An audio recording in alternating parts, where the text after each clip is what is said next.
with a countdown. So I will count down from 5. And when I say go, you can click play and start watching. What Jason and a few others have suggested is that actually we maybe try to find a point in the film to start from if we can, because maybe on Netflix there's a few more logos at the start. We've got people from all over the world, and there'll be different length credits for different producers and distributors. Yes. So exactly. We were thinking the point at which the title, Death of Stalin, goes to black and you come up with fingers on a keyboard. If everyone could try and line up to that, that would be exactly. I'm doing that now. You've done this before, haven't you? It's very smart. Yeah, when we were all here, when we were waiting for you. I was here. It was just technology that got in the way. It's bloody science. That's what got in the way. Science. So actually from the black. So just after the Death of Stalin. Yeah, there's the Death of Stalin title, and then there's a second of black, and then it fades up on people. And then it's keyboard. The frame before the keyboard. If everyone at home has a fully professional editing system, that would be great. Yeah, thank you very much. It will be mid-Mozart. Yeah, I've got red. Gaumont presents. Yep, and then just production, and then it goes to black. So we're on the black just before it goes to the keyboard. Yeah. Correct. I think it's important that a lot of people are talking about drinking games, that you get yourself an industrial quantity of alcohol, so that you drink every time a character drops the F-bomb. You take a swig of alcohol. Very, very important. Brilliant. I've got my Walker's Squares here. Oh, that'll do. Just intoxicating. And I eat natural. Very good. Okay, I'm on this. Okay. So once we start the black between the title. Once we start the film, it'll be over to our panelists. I'll still be here. I may mute myself or turn my camera off, but I'll still be here to kind of help if help is needed. Armando, Jason, Christina, Zach, and Chris will obviously be watching this with us and will provide commentary whenever they feel it's appropriate. So, it goes without saying that you need to keep this Zoom webinar open whilst you're watching the film. And I've told these guys that, I'm sure there will be plenty of talking, but there's no need to talk throughout the whole film. If they feel like there's a certain scene that requires a bit of quiet, or they run out of things to talk about, they don't need to carry on talking. So if we go quiet for a little bit, don't worry, we're still here. I see a lot of people saying, I'm paused on the hands on a keyboard. Yeah. Go back a few seconds, let the title go to black and freeze on the black. Is what I would say. Otherwise, we'll all be collapsing with laughter at different points. That we can't hear. Yeah. If anyone has any questions during the film, there is a Q&A function, which some people are already using. You can click on that Q&A function and send in questions. All of us here, the panelists, can see that Q&A function, and we can see your questions come up. The only thing I'd say is just please don't use that Q&A section to type in statements like hello or thank you, because it'll get really crowded. You can put that stuff in the chat, but otherwise, please don't be shy. If you have a question, type it in, send it over, and we'll take a look. Someone said, can you show the screen you were starting from? This is where I'm starting from. I can't get back to the black because... You can't get back to black? Yeah. Oh, interesting. Yeah. I went back 10 seconds on Netflix, played it till the title went to black and then hit pause. Oh, I see. I've got you. So, hang on. Yeah, hang on. Right. Orestes, can we share your screen to streamline the viewing? Can you share my screen? Yeah, Stalin. Black. There we are. I've got it on black now. There you go. That's looking perfect. I think it would be too choppy if Orestes shared his. Yeah, I don't know. Shared his version of it. Yeah. And all you'd see is a black screen, because I've paused it on the black screen, so it might not necessarily help that much. I don't know how much more black this could go. None more black. So about the questions, obviously we'll be looking at the questions. Our panelists will be answering them as much as they can. They may not be able to get through all the questions that you send during the commentary. We might have to save some for the Q&A. No, fuck it. We're getting through every question. And once the film finishes, obviously, please don't hang up, because we'll be here for an extra half hour or so to cover any other questions. And because of my technical ninny-nish. I can't see the question. So I can, but they obscure everyone else on my iPad. So if someone could just punt a good question to me, if you see one, maybe. Cool. Sure. In the course of the conversations. Yeah. We can all bring them up, of course. Someone's asking for a Zhukov spin-off. And what dance? Zhukov apparently did a dance on VE Day. Oh, did he? What kind of dance did he do? I like this one. For all, why did you want to be involved in this production? It was just the money. It was all in rubles, wasn't bullion. So one last thing to remember is that this is a kind of live unscripted event. So anything that anyone says, however derogatory or offensive, is personal opinion. So please don't share it if you can. And we will be recording this event. So once we've got an edit together and everyone's happy with it, we will share it eventually. I'd also like to quickly mention the British Red Cross, who we're holding this event in partnership with. Jason, who's a British Red Cross ambassador, very kindly put us in touch with them when we were planning this, so that we could use this event to kind of help them in some way. Like for all charities, this moment in time is a pretty difficult one for the Red Cross, and they are, as always, doing as much as they can to help people who've been hit hardest by the coronavirus and the lockdown that we're all struggling through. And they ensure that the most vulnerable people in their society don't get left behind. You'll have seen, obviously, that tonight's event is free to attend, aside from renting the film if you don't have it already. So in lieu of a ticket price, we'd like to encourage you to donate whatever you can, perhaps the cost of a cinema ticket, or what you may have paid to have attended an event like this live, to the Red Cross, and the donation link is on our website and also in my emails, and at some point I'll put it in the chat box here as well. Jason, as a Red Cross ambassador, is there anything you'd like to? Well, just I was on a Zoom this afternoon with the execs of the Red Cross and some of the incredible people who are devoting their life to it. It did, if you don't know much about them, they're an extraordinary organization who do so many more things than you would imagine. We all know they're involved with refugees. They're also the organization that takes people home from hospital when they're well enough and make sure they're not lonely and that they get food. And in a million other areas, the most homeless, most needy people in the country and all over the world. But the British Red Cross take care of people in Britain. Since COVID, their workload has gone up a gazillion-fold. They're dealing with enormous amounts of domestic violence and suicide hotlines and refugees and people who are literally starving and homeless. They're doing it on a massively reduced budget. And but nonetheless, they're doing an incredible job. I've seen where the money goes. Nobody's getting paid well, and the people who work there 6 days a week are volunteering on the 7th. So if you have anything to spare, and I know it's a very scary and difficult time for everyone, if you have anything to spare, it's a wonderful organization that is doing things all around you will be proud of. And they can also do, if you want to do something with your time with volunteers, either to phone lonely people or to physically go and do something on site. The need is endless, but they do an extraordinary job. So thank you very much for any donations in advance. That's the last serious thing I'll say this evening. Yeah. Thank you. Well, we'll be the judge of that, I think. Okay, so I think that's about it from me before we start the film. So without further ado, I think it's time that we kick it off. I'll give everyone a few seconds to get ready, get on the right screen. Okay, so I'm ready. I hope everyone else is. Okay, I'm going to start the countdown very soon. Get ready to press play in 5, 4, 3, 2, 1, play.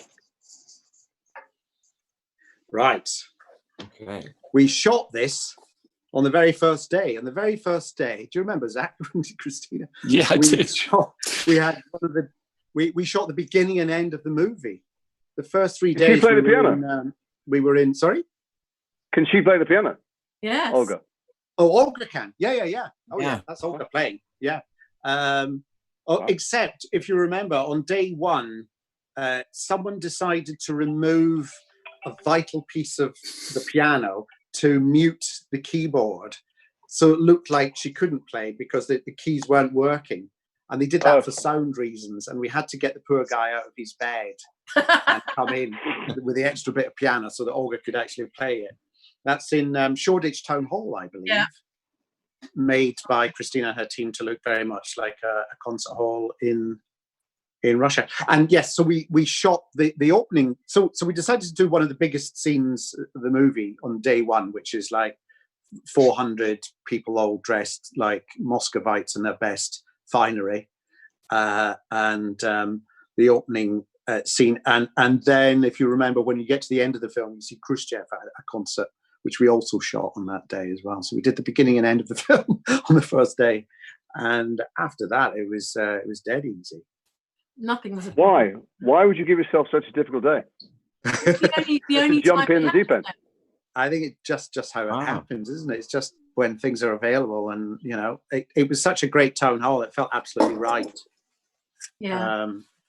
Plus, I think we had limited time with Pansy Considine, who I've always wanted to work with. And he was in the middle of editing a film of his own. So he was able to give us 2 or 3 days. He was able to nip out of the edit on a specific time. So just the way that's film. That's film for you. Sorry, Chris? Olga is a pianist, so she's playing everything perfectly. That's right. But, but as is very common in a film, that there were issues with the piano, and so sonically what you're hearing is me playing. And so whenever you're seeing her fingers on the keys, I'm having to match exactly what she did, which is there's footage of me in the studio playing, but watching a monitor, watching her. We had great rehearsals where Olga was playing, and we did a scene where where Beria creeps up on her, and she started slowing down the playing and then speeding it up and getting angry and angry. It was great. It was turning into like a silent movie soundtrack. An amazing dress there as well, and this is all based. A lot of this is all based on true incidents. That's what we found when we were writing the script. Really, the more true life incidents we could pack in, the funnier it would be. And this is one incident where actually the reality is much worse. In the film, they get a second conductor in, but in real life, the second conductor was drunk, so they had to actually get a third conductor in. But I thought people wouldn't believe that if we put that in. Now, I want to deal with something straight away that I know that everybody will be asking, because watching those two together, they're so great, Paddy, and I'm afraid the actor I don't know who's brilliant in the scene with them. And then looking at Jeffrey and Steve and everyone else, everywhere we went to publicise this film, people asked how much was improvised. People always it feels like it's improvised everywhere.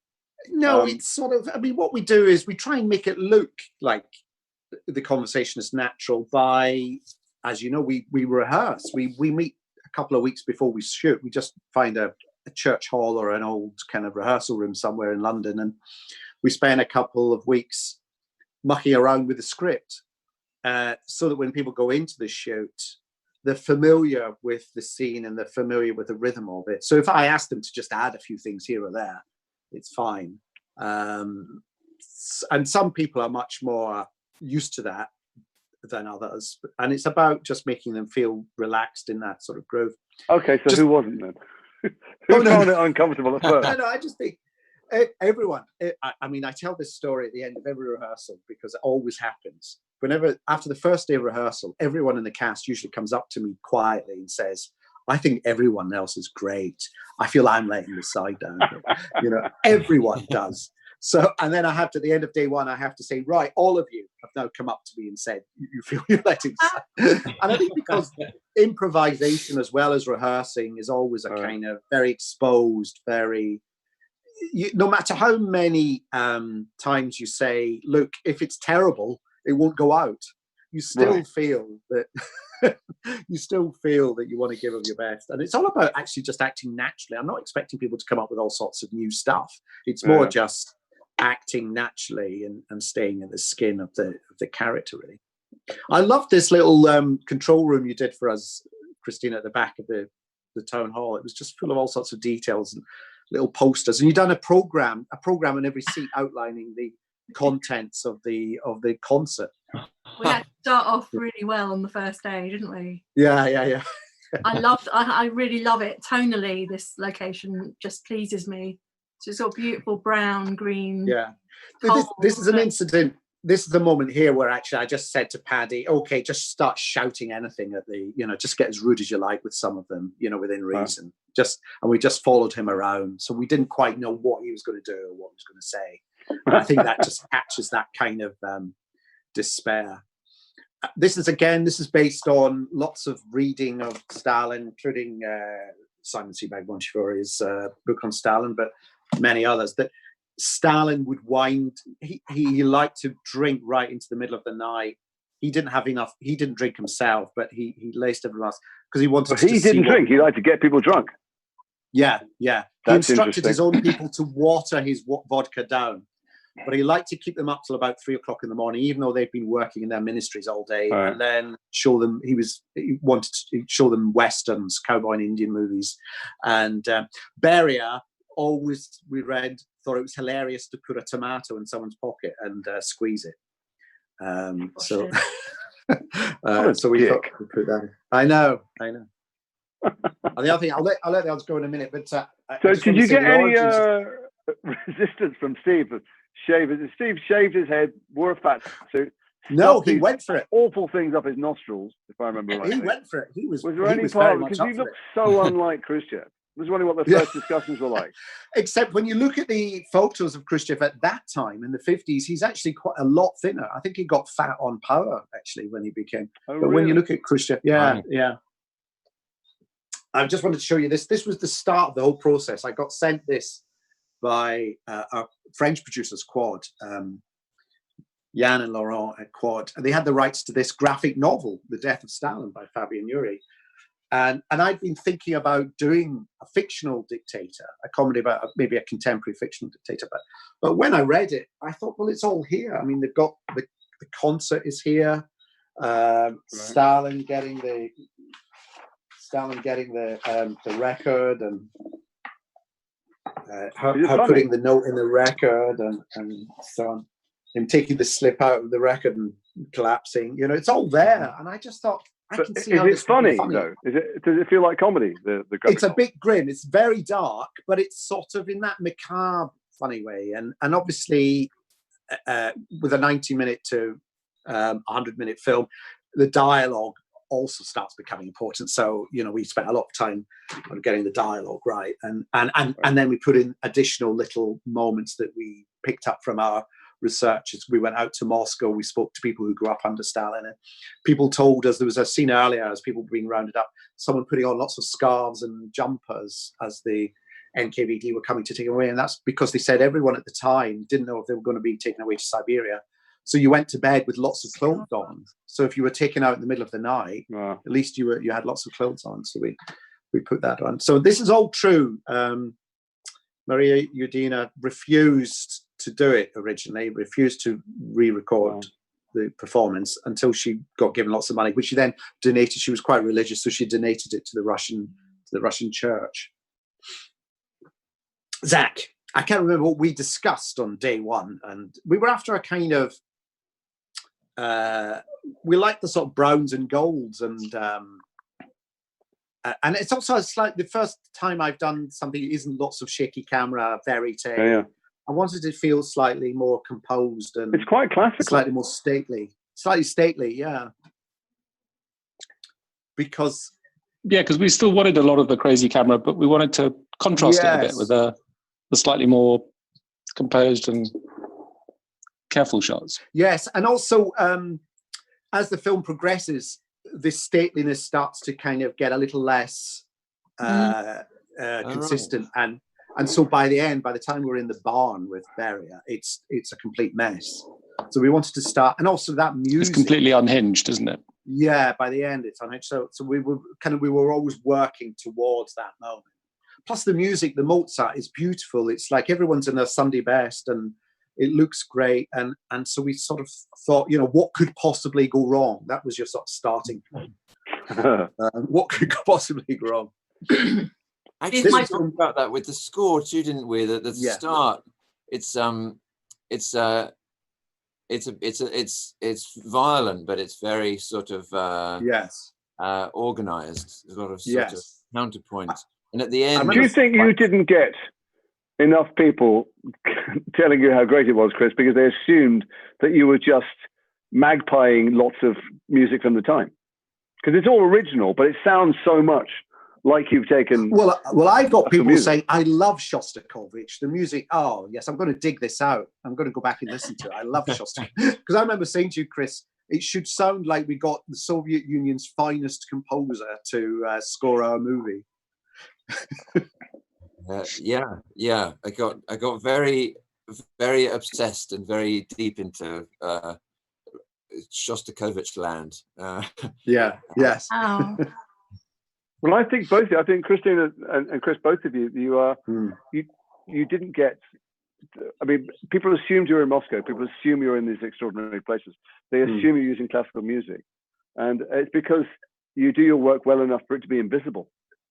Now, Zach's much flashier. You can see what he's doing, but the two of you, I'm not sure that people fully appreciated that we were in. No, I think that's true. Actually, and car parks. Well, that's the whole idea, isn't it? And like this was Black Park, wasn't it? We built a tiny little bit of Thatcher. Yeah, I want to show you, just because we did do a research. This is actually Stalin's dacha here, and what we built was, well, you built the ground floor, didn't you? And then we added the upper floor in post afterwards, which is always takes me by surprise how well they can do that. It did work really well, didn't it? Yeah. But we went round Stalin's dacha inside, and it was a big, dark wooden. It was so boring, wasn't it? Yeah. Fast and boring. He's the opposite of like the dictator, like Saddam or something. There were no kind of gold bathrooms and toilets and stuff. He wasn't really into the money side. He was into the power side. That's what he enjoyed. He had a little tiny single bed that he slept in his office sometimes. He had beds all over, didn't he? He had beds all over Thatcher, so that that's right. No one. So he could just keep down in any room. Well, so he wasn't, because it's about paranoia a little bit. Yeah.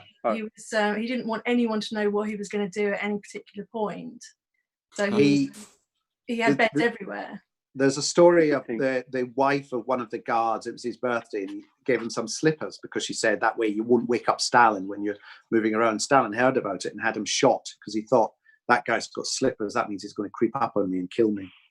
Oh, so his barriers. Wasn't that true that Khrushchev will go home and try and remember which jokes went down well and write them in his diary? Yeah. Yes, which we put in. Yes, that just trying to remember what you said before you woke up in the morning, because you're half drunk as well when you go home. All right.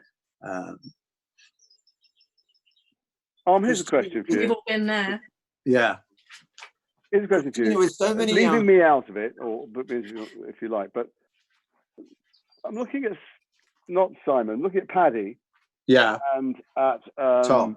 Yeah. No, Rupert, friend who comes in later. Yeah. And probably me as well. None of us known for doing anything even vaguely amusing ever on film or camera. And you made these strange choices, leaving myself out because it's slightly embarrassing. Well, no, what I do is, if there's an actor that I'm really interested in and I've always liked, but maybe I've not seen them do something funny, what I then do is go and look at interviews that they've done to see whether they are in person funny or whether they're relaxed, because some actors can be very, very serious. They can be the finest actors imaginable, but very, very serious. And also the other thing is, talking, that I then meet up and it's a collaborative exercise as well. I mentioned the rehearsal process, but also in terms of it having an ensemble feel. That's Kiev there with a bit of Moscow dropped in. We had to take that record all the way, didn't we? That record went with us. Yes. Wait, tell that story because people want to know how much you went to Moscow. You went to Moscow and there were some incidents and you came home. Is that something you're prepared to share? We went to Moscow. Well, we went to Moscow to research, and then we went back for 3 days of. I'd like to say we went to follow an advertising agency around Moscow as they shot iconic sites, and we took notes as to how they went about it, and maybe passed on a few notes like, "And could you just point the camera over there?" So the actual Kremlin shots and so on are actually in Moscow, but quite a lot of the old part of Kiev. In fact, there was a new part of Kiev that was done like an old town, and it was a big empty property. Pretty lots spooky, of wasn't it? lots of new build, but looking old. And they weren't able to sell the flats and so on. So it was so it became a big film lot, which we had for several nights in a row for the riots and the, lots of the crowd scenes. Yeah. And luckily they had the right sort of train as well, didn't they, at the train station? Yes, we went to the National Train Museum in Kiev that had the train that Stalin used, actually. Stalin's train was there, which we shot on. Somebody's asked a question about accents, the question of accents. And I kind of thought from the start, the Soviet Union, it's not just Russia, it's the Soviet Union. It's a massive empire where people spoke different languages. Stalin was from Georgia, Beria was from Georgia, Khrushchev was from Ukraine. So all these people actually spoke not just different accents, but different dialects and sometimes different languages. And maybe the best way to do that was not to do a sort of false Russian accent, which I feel actually takes you out of the moment, really, because why are they speaking English in a Russian accent? Why can't they understand each other? But actually do more of a why sense. Are they speaking their second language? Why do these people not sound like they're speaking their own language? Yeah, exactly. So I thought, rather to get that sense of range, let's do a variety of English. So let's do Irish, London. I mean, Stalin is London accent. Adrian does a kind of East End London twang. Famously, Zukov is Yorkshire, and you had that kind of. I mean, tell us about your reasoning for the Yorkshire, Jason. I wish there was something more interesting to say than I opened the envelope. It said, "Oh, I'd love you to play this part. Call me if you have any questions." I thought he's made a terrible fucking mistake. They meant to send it to Jason Statham or something. Because I don't know. I met you once at an award show, and I thought, surely this is too great a part. So I phoned and I said, yes. Thank you very much. Straight away, yes. Can I play at Yorkshire? Because I read it and I just heard it as Brian. He's so blunt and he's so rude and he's so confident and swaggering. And he's also the war hero. He won the war, and therefore he's the only one who could really stand up to Stalin and not be rebuked because he's loved by the nation. And he's got the Red Army behind him, so no one wants to fuck with him. In your version, actually, in real life, he was sent out to slightly castigate him for a while. That's actually Kiev. That's a Ukrainian security headquarters there. That was our last shot. That was our last shot. That's right. 7 a.m. one morning. We filmed through the night. We filmed a riot in the streets and then had to dash around there. They could close the street for us for 1 hour, couldn't they? It's about 5 o'clock, wasn't it, in the morning? Yeah. Anyway, so I called you and I said, can I play at Yorkshire? And you said, well, Jeffrey's being effete Californian and Paul Whitehouse a Cockney.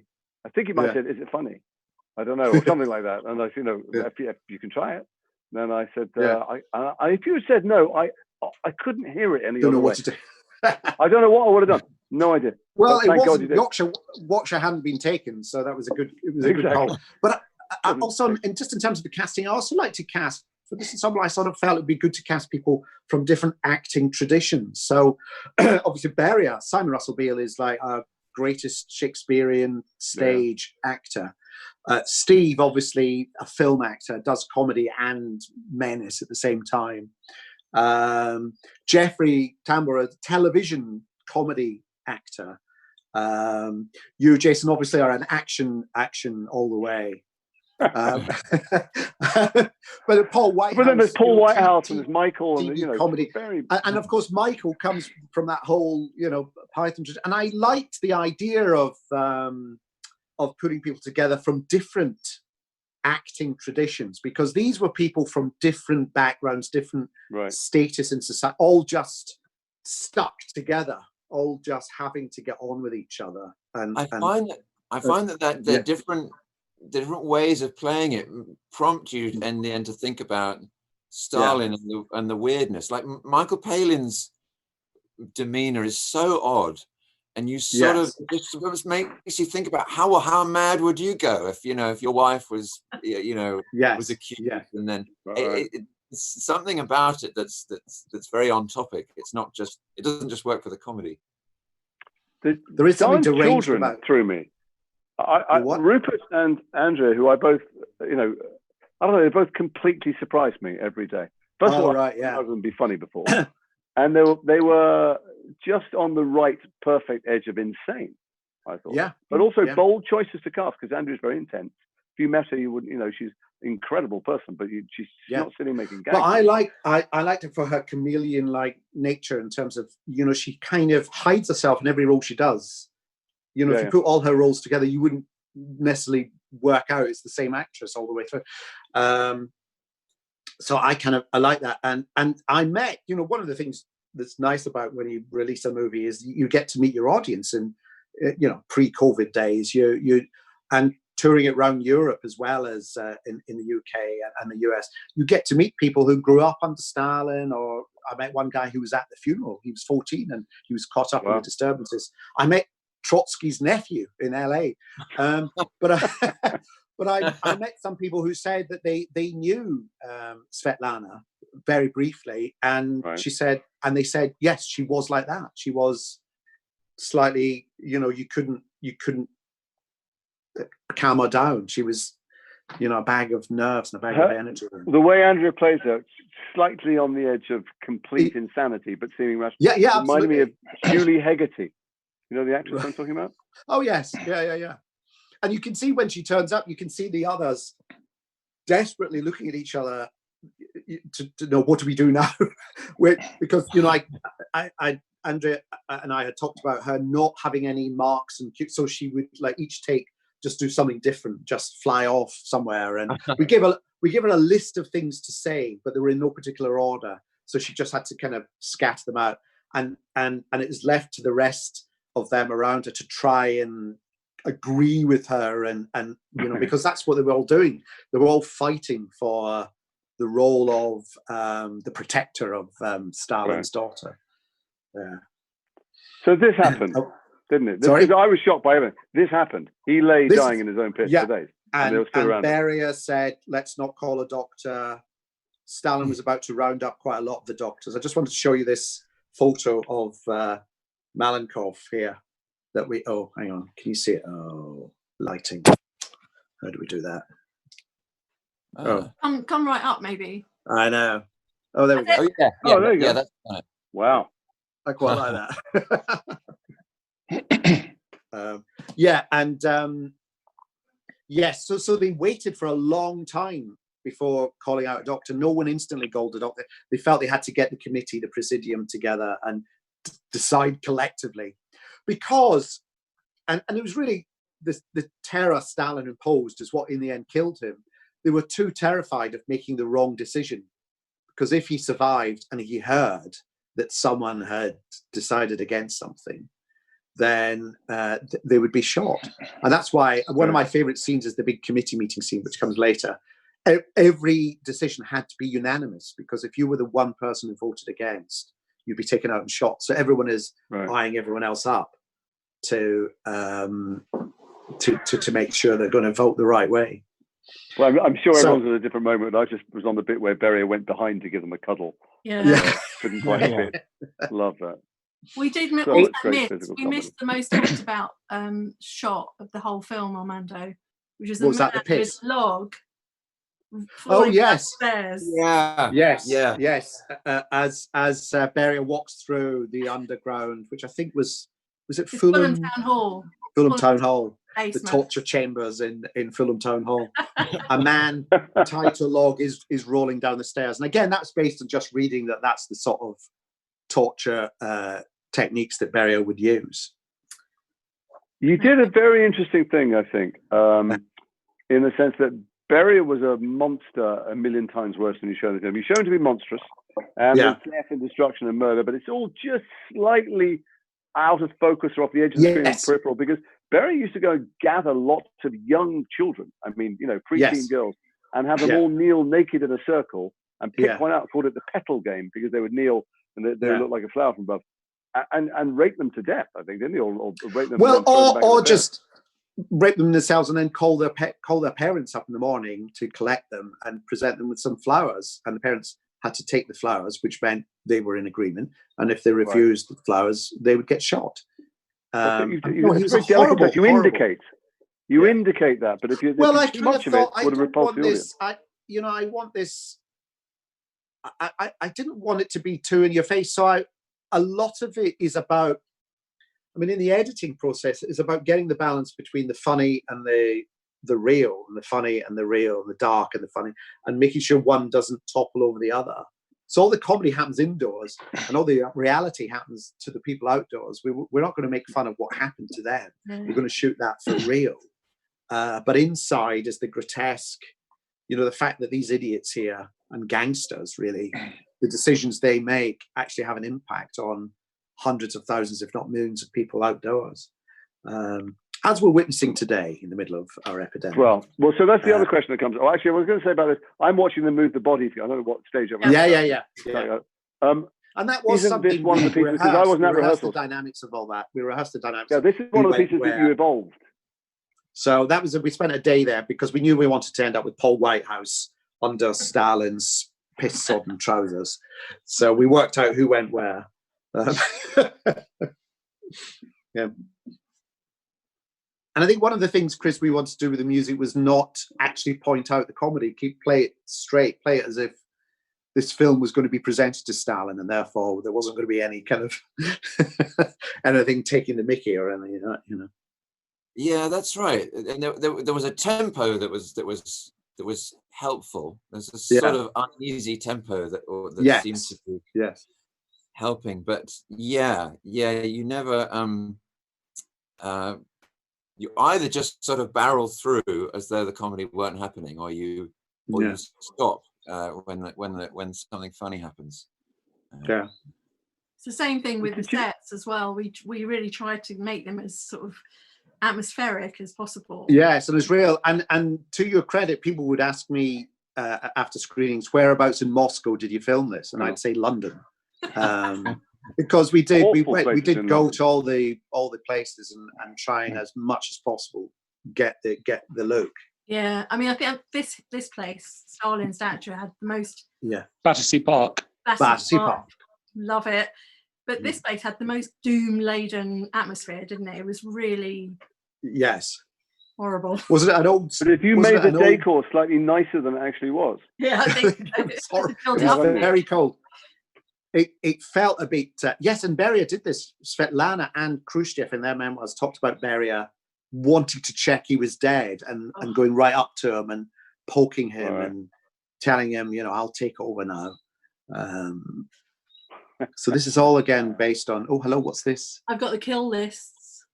The lists. Wow. The lists.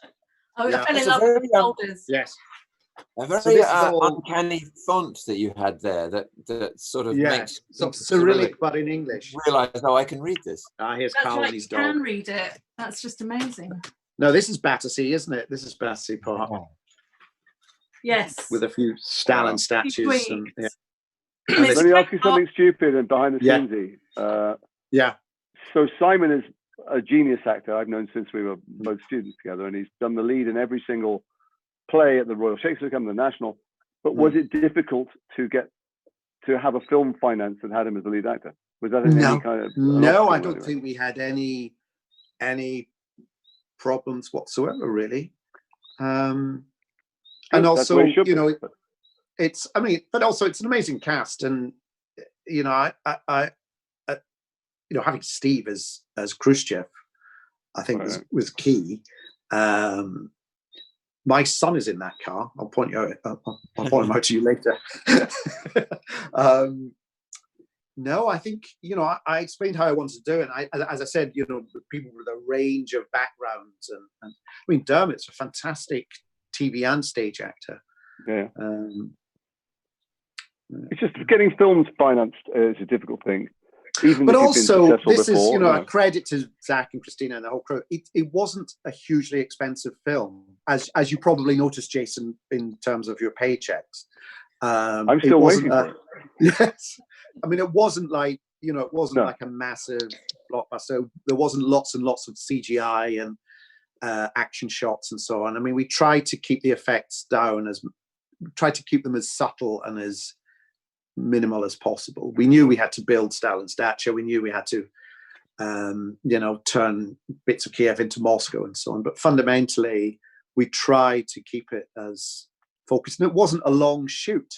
either. What was it? No. I can't remember. Was it 8 weeks, 9 weeks? I think. 3 days. It was 7 weeks. 7 weeks, wasn't it? But a week of that was in Ukraine. So we had the week in the Ukraine and 6 weeks. So we bunched everyone's own schedule together. So it wasn't. There she is. She always makes me laugh. Very, very funny. How about this? Something else then. Now that we can look back and it's. Yeah. Oh God, she's. I'm loving their coats, Susie and her coats. Yes. Oh, fantastic! Amazing.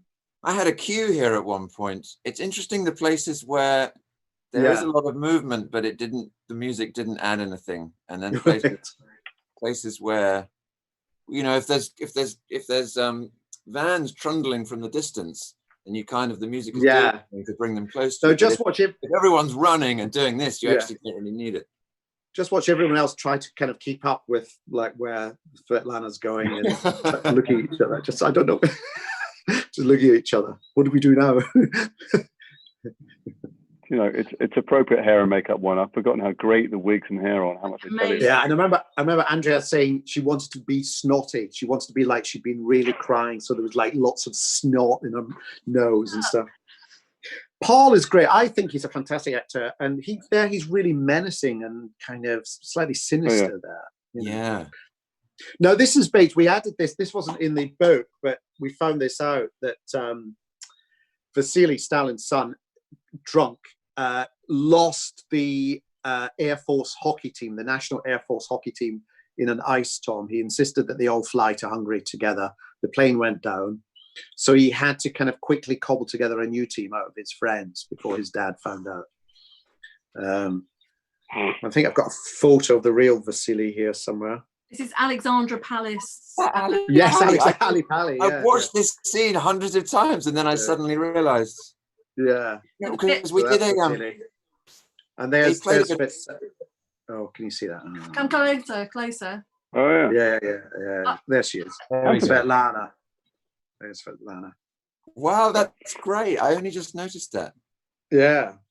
The BBC Concert Orchestra did a little bit of David Copperfield music last year, so I was there, but I hadn't been there for a long time, and so of course, yeah. When I was working on these scenes, I never would have.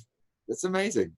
It looks slightly different. We did a little bit of cover up there, but. Christina, I've been wanting to ask you. This isn't a perfect scene to ask, but like every single thing come from a piece of homework, or do you get to a point where you feel you can start inventing like what? Well, here, for example, this scene here, this is based on the fact that they were all reluctant to say, and that's my son Emilio, is an actor who's fending off the clip. But we worked this bit of visual stuff out here on the day. The fact all of them passing it to each other because no one wanted to be the one who told them the news. Her outfit just seems so Soviet and odd. Yeah. Susie, amazing. But Chris, you get to a point where you have to, once you've chosen locations, you are sort of you've done the research, chosen locations, you're tight on it, and then you just let it goes, doesn't it? You have to. You chose a palette though as well, right? Pardon? Yeah. You chose a palette early on. Yeah, definitely. That comes with the research. Right. I so suppose that's also. I mean, everybody was green and brown and drab. Yes. It's like you do the research and then you work out what you get in London that kind of gives you that feel, and then you work with that. And also we started with that opening concert that we tried to make as colourful as possible, knowing that it was gradually going to get kind of more and more grey and brown. And I think Shoreditch really helped us a lot with the look and the feel and tone. Yeah. Jeffrey is so Jeffrey. You would have that. I can't take my eyes off Jeffrey when he acts. He has that face, doesn't he? The face of kind of always on the edge of tears. Everything is always incredibly. Even when he's doing the broadest comic thing. He's so incredibly emotional. Well, I remember having this discussion that Malenkoff is scared. He's the deputy secretary, so he's now in charge of the Soviet Empire, and he wants to enjoy it, but he knows he can't do it. Yeah, because Stalin chose him because he was just safe. He wasn't a threat. So it now means the weakest among them is now the one most in charge. He can look so worried and just sort of at kind of boring, any old moment, just walking into a room. Yeah. How about this? Let me ask you this, because when I read it, I thought this is potentially a fucking catastrophe. I just thought this could crash and burn. It could offend so many. Glad you never mentioned it on set then. No, I read it. I thought it's hilarious. It appeals to me. I'm sick, and I see the cast list, and if I go down in flames, I can't imagine better people to go down in flames with. But it feels like a risk. It turns out to have been a triumph, and we're all thrilled to have been in it. At any point, did you entertain the notion of it being massively offensive and there being I don't know. I mean, I think once we did the rehearsals, we could tell it was going to be funny. For me, it was making sure we got the tone absolutely right. So the actual edit itself was a long time. It was 5 or 6 months, because it was more about just making sure the balance was absolutely right, and therefore the comedy didn't undercut the tragedy, and the tragedy didn't kind of muffle the comedy. It was this tightrope that that we were walking. Yes, you had sort of enough material that it could have been a gaggier movie, right? But it also could have been slightly gaggier, and also there were more scenes of horror as well, more brutal, kind of in your face torture moments as well. And actually, as the edit went on, I found taking both of them out helped us get to that kind of point where one was sort of balancing the other and helping the other. And this is exactly. Yeah. Sorry, Amanda. It says, did you see that Boris Johnson said when he was ill, there were all these death and Stalin conversations going on? Yes. Film or history, do you think? Did he mean your film or Stalin's actual death? Well, I don't know. If he didn't mean the film, then he was actually comparing himself to Stalin. So I don't know. This is true again. This happened. He woke up and started pointing to a picture, and we, Christine, I can't remember if we managed to get the actual picture or an approximation of the actual picture that. Yeah, we tried, and we altered the picture to. Yeah. You kind of wanted to focus on the milk. That's right. Yes. And so we were fantastic painter to sort of made that a little bit bigger. Yeah. I can't remember who the artist was. But speaking about art and portraits, there's loads Adrian. of fun with Adrian Stalin's face, merging it with Stalin and making portraits. That was just one of the best bits. Well, also the pictures later on of Malenkov, the various different portraits. Yes, portraits. Superb. It's just, he has that face, doesn't he? Just so halfway just been crying, and it's very. And his hair has gradually been a bit more sculpted as the film goes on, as he realised, and darkened as well. Yeah, dyed. As he gets, as he kind of grows into his kind of role as kind of. But a lot of wigs, surprising. I mean, you would know there are a lot of wigs, invisible wigs in this. It's not like Laura. Right. Yeah. Quite. Which can be anxiety-inducing for a director, because they can go, No, seriously, on when they're not big budget, sometimes wigs can really ruin a film. Right. Yeah. Alexander. We have fantastic. We have a fantastic team. We did. She's a BIFA-winning makeup artist. That's it. He's gone. He's dead. I love this bit here. All this. Simon saying nothing, but then everything going through his head. That's that little look of "you're dead" as he goes. Favorite. This was a great day. I love this day. As we did the again. This is all based on true incidents, and Vasily did turn up drunk, firing. Trombonist did a great little solo there as you're on his face. I kind of built up a set of so many colours from all that era of music that I wanted to kind of get them into fairly small. I'm on him soaring now. Are you past the soaring going? Yeah, we're past the soaring. Oh, I'm going to jump on 10 seconds. Excellent prop with a peeled back head. Oh, yes. Exposed brain, I thought. Yes. It was a triumph. Yes. That was brilliant. Loved it. Here we go. What happened to that head? Don't know. I think it went back to the effects company that made it. You know, the problem with these things is, I was in a film in which they made a full-scale latex model of my body, open from neck to navel with all my organs cut. A film called Event Horizon. I'm hung up on hooks, and I asked for it, and they went, "No, mate, it's cost $100,000." And I went, "Strange, because Adrian didn't ask for it." What? When could you ever use that again? There's a perfect facsimile in my body. I went home and said to my wife, "They wouldn't give it me," and she went, "What do you think we were going to do with it?" I went, "Fair enough." Oh, fair enough. Yeah.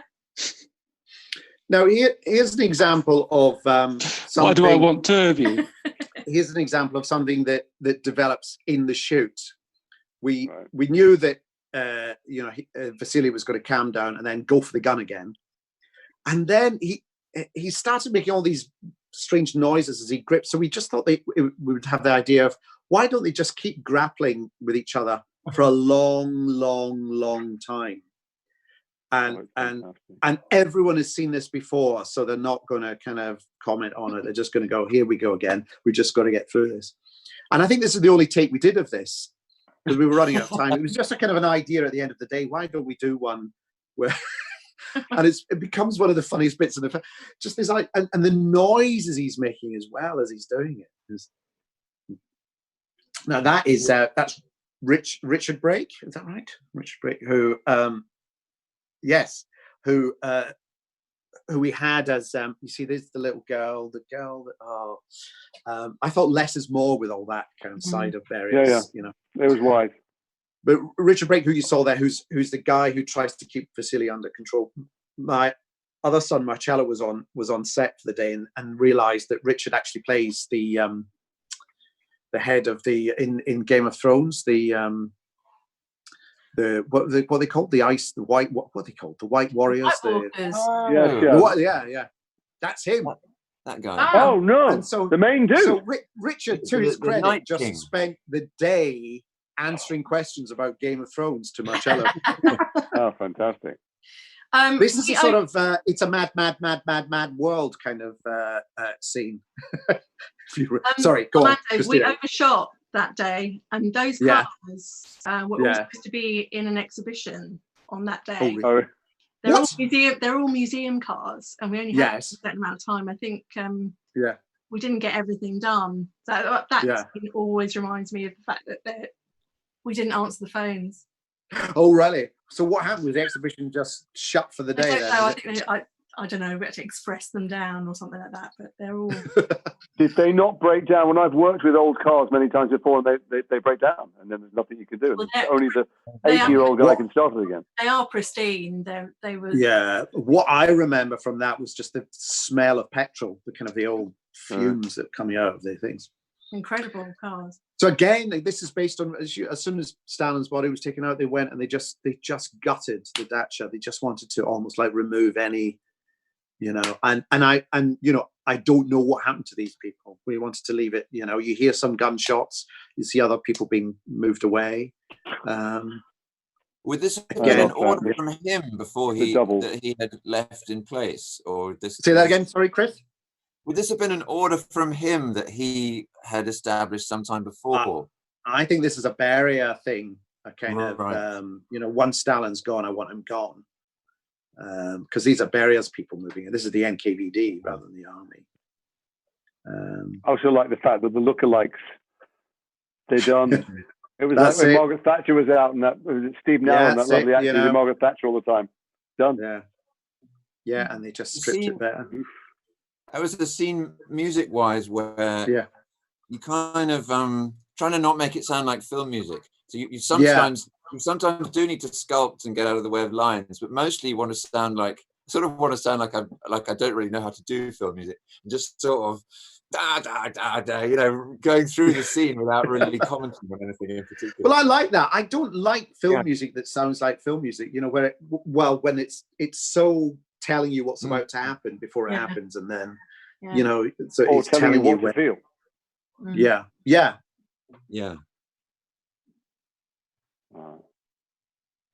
Interesting story was that Diana Quick here. I remember Michael Palin saying that he and Diana Quick had last performed as students together, and they hadn't done anything since. So what really was a kind of a reunion when Molotov and is reunited with his wife. Wow. The lovely Fulham Town Hall again in all its glory. And I just wanted to leave the other seedy side of Beria very much background, kind of what's happening? What's he up to? You know, and you sort of don't want to know. Well, you do in terms of whether you should report it, but there was no Me Too movement in those days at that time. It was no. Well, I think it's so monstrous. If you look into Beria's behaviour, it's so jaw-droppingly shocking and repulsive that it just sort of overbalances the film. You couldn't laugh at anything else with a good conscience. Amazing Kiev. Yeah. No, this is Moscow. Real Kiev. And this is Lighthouse. That's in Hammersmith. That's Hammersmith. Hammersmith. Amazing building. Yeah. Great stairwells. These shots in Kiev, Kiev wasn't snatched. You were allowed to shoot. Some of the Moscow shots were snatched, right? But some of the Moscow shots were snatched, but Kiev was like, no, they were great. Kiev gave us all sorts of, they were great crew, great location people, and we had, and the background, all the extras in the background people were great. I mean, it was really hot. It was very hot, and they were wearing these like winter coats. Right. I think basically they were fundamentally all up for killing Stalin again. So they turned out in their hundreds. Are you hand holding here, Jack? What are you on the shoulder? Yeah, I mean, there's a lot of handheld. There's nearly, I mean, most of the film is handheld, it feels like. Not all of it, but... It doesn't feel frantic. I mean, I'm looking at things like Veep and Thick of It and stuff. It's far more consciously, deliberately whipping around and shaking. You're well, that was the plan. Yeah, that was the plan. Not to go that way, to give it a bit more of a... Because also it's on the big screen, and there's only... Every movement becomes a lot bigger on the big screen, so... Somebody's asking about... Yeah, we tried to vary it as well. Sorry. Yeah. Sorry, Christina, yeah? No, somebody's just asking about the bathroom, but we'd been to see a amazing... Do you remember that 1930s house that we went to see that we wanted to shoot these apartments in? So if you remember, yes. Yeah, in Kiev. Yeah. No, it was in London. But it was somebody's house, and it was absolutely 100% 1920s. So we copied the format of it. Yes, right. And then we couldn't get there. Yeah. That's right. Yes, so this is the same grounds as the school that we used as the dacha, isn't it? The same. It was tiny little sets, weren't they? So get very far. In the school, I think we built them in the school hall, didn't we? Yes. Somebody's also asked, did you try and get permission to shoot in actual Russia? How do you think that would have gone down? Did you think it would ever be a possibility? Well, we thought it might take forever, so we certainly were allowed to go round research-wise. So we were allowed to go round the Kremlin, and we were, we're taking all sorts of places. We were allowed to go on the top of a children's toy store that overlooked the Lubyanka prison. So children's toy store. Yeah, it was their equivalent of Hamley's. It overlooked the security headquarters. Wow. And then the parks there, the big bit. Yeah, so we had a lot of, we were taken to Stalin's bunker as well, which I didn't know existed. Wow. Sort of 40 stories underground, and then went around the dacha. We went to Beria's dacha in Sochi, but it's all ruined now. This is back in Hammersmith Town Hall, I think. Yeah. And then this is full of... Remember, we made a small change to that cue as you're pulling away from the outside. It had been just solo trumpet, and it's like if it's one instrument, it feels like it's telling you about one person. So it feels like it's just talking about Khrushchev. Whereas if you have it first be trumpet, and then you add something, and then you add something else, then it makes you think, oh, we're thinking about the whole. The whole group. Yes, that's right. Yeah. That's right. It's subtle. I love this shot. And these clothes are based on what Malenkov wore. He wore these strange kind of buttoned up suit shirts. Looks like Pierrot, doesn't he? Yeah, yeah. so makeup was so good in that, I think. Yes. Wow. I'm trying to remember where this was. This location. It was a sort of business school built round a kind of manor or something, wasn't it? That's right, and it was the same place where Beria was actually shot. In the courtyard. That's what we went there for. But it had these incredible, like a few rooms with this amazing wallpaper, which felt really Kremlin-y. Yes, there was lots of. I remember when we went round the Kremlin, lots of yellows and pastels and golds and so on. Quite bling. I was just going to ask on behalf of people at home, although I know the answer because I was there, about the process, writing process, because you have people extraordinary writers that you work with who are standing there with legal pads. I just was loving his Mr. Karloff line. Oh right, yes. But you have people there, and you're constantly going, "Oh, I need to." Yeah, just in case we run it and we find there's a bit there could do with a bit of sharpening up, or there's a long walk there that would look really good, but it'd be nice if somebody had a line at that point. So just for sort of last minute surgery, I always have at least one writer on set. We had two, but it's something I've always done. Really, it's and they would just come up with kind of 50 alternatives, and you go, no. Yeah, and then you pick one. Yeah. It's a very unusual way to write. Have you seen anyone else work? I've been around a while. I've never seen anybody else work. Well, I tell you what, they do it in an American comedy. They do it when they're shooting. You know, they'll stop and they'll do a kind of fire some lines at me, but it's slightly more competitive there. You know, everyone's like, what's their line to be picked, and you know, the showrunner will go, yeah, we'll go with that, and we'll point to one person and their line. So it's slightly competitive. Slightly, I'll bet. Yeah. But you know, it's like the rehearsal process. I don't see why we shouldn't have that. You know, if the lighting wasn't right, you would adjust it. If if the prop was in the wrong place, you would move it. So if the line isn't quite right, you fiddle with it. It clearly works. I'm just saying it's very unusual. I've never come across it before. But that's what mystifies me as to why is that unusual? Why is the writer sort of why do they hand the script over and then never see it again? You know, I think it might be an ego thing. When I've worked with writer directors, not on comedy, they want to be the person to come up with the line. They don't want to have someone else come up with the line because they want ownership. Right. Yeah. Sometimes. Whereas we've lost Chris. But Chris has moved. Who we lost? Oh, we've lost BIFA. We've lost BIFA. Yeah, Orestes. I think he's got a bit bored. Is the world still watching us? Can the world signal that they're still watching? This is a room. Yes. Christina, what do you think of this room? Yes. No, this is the room. No, this is it's thin.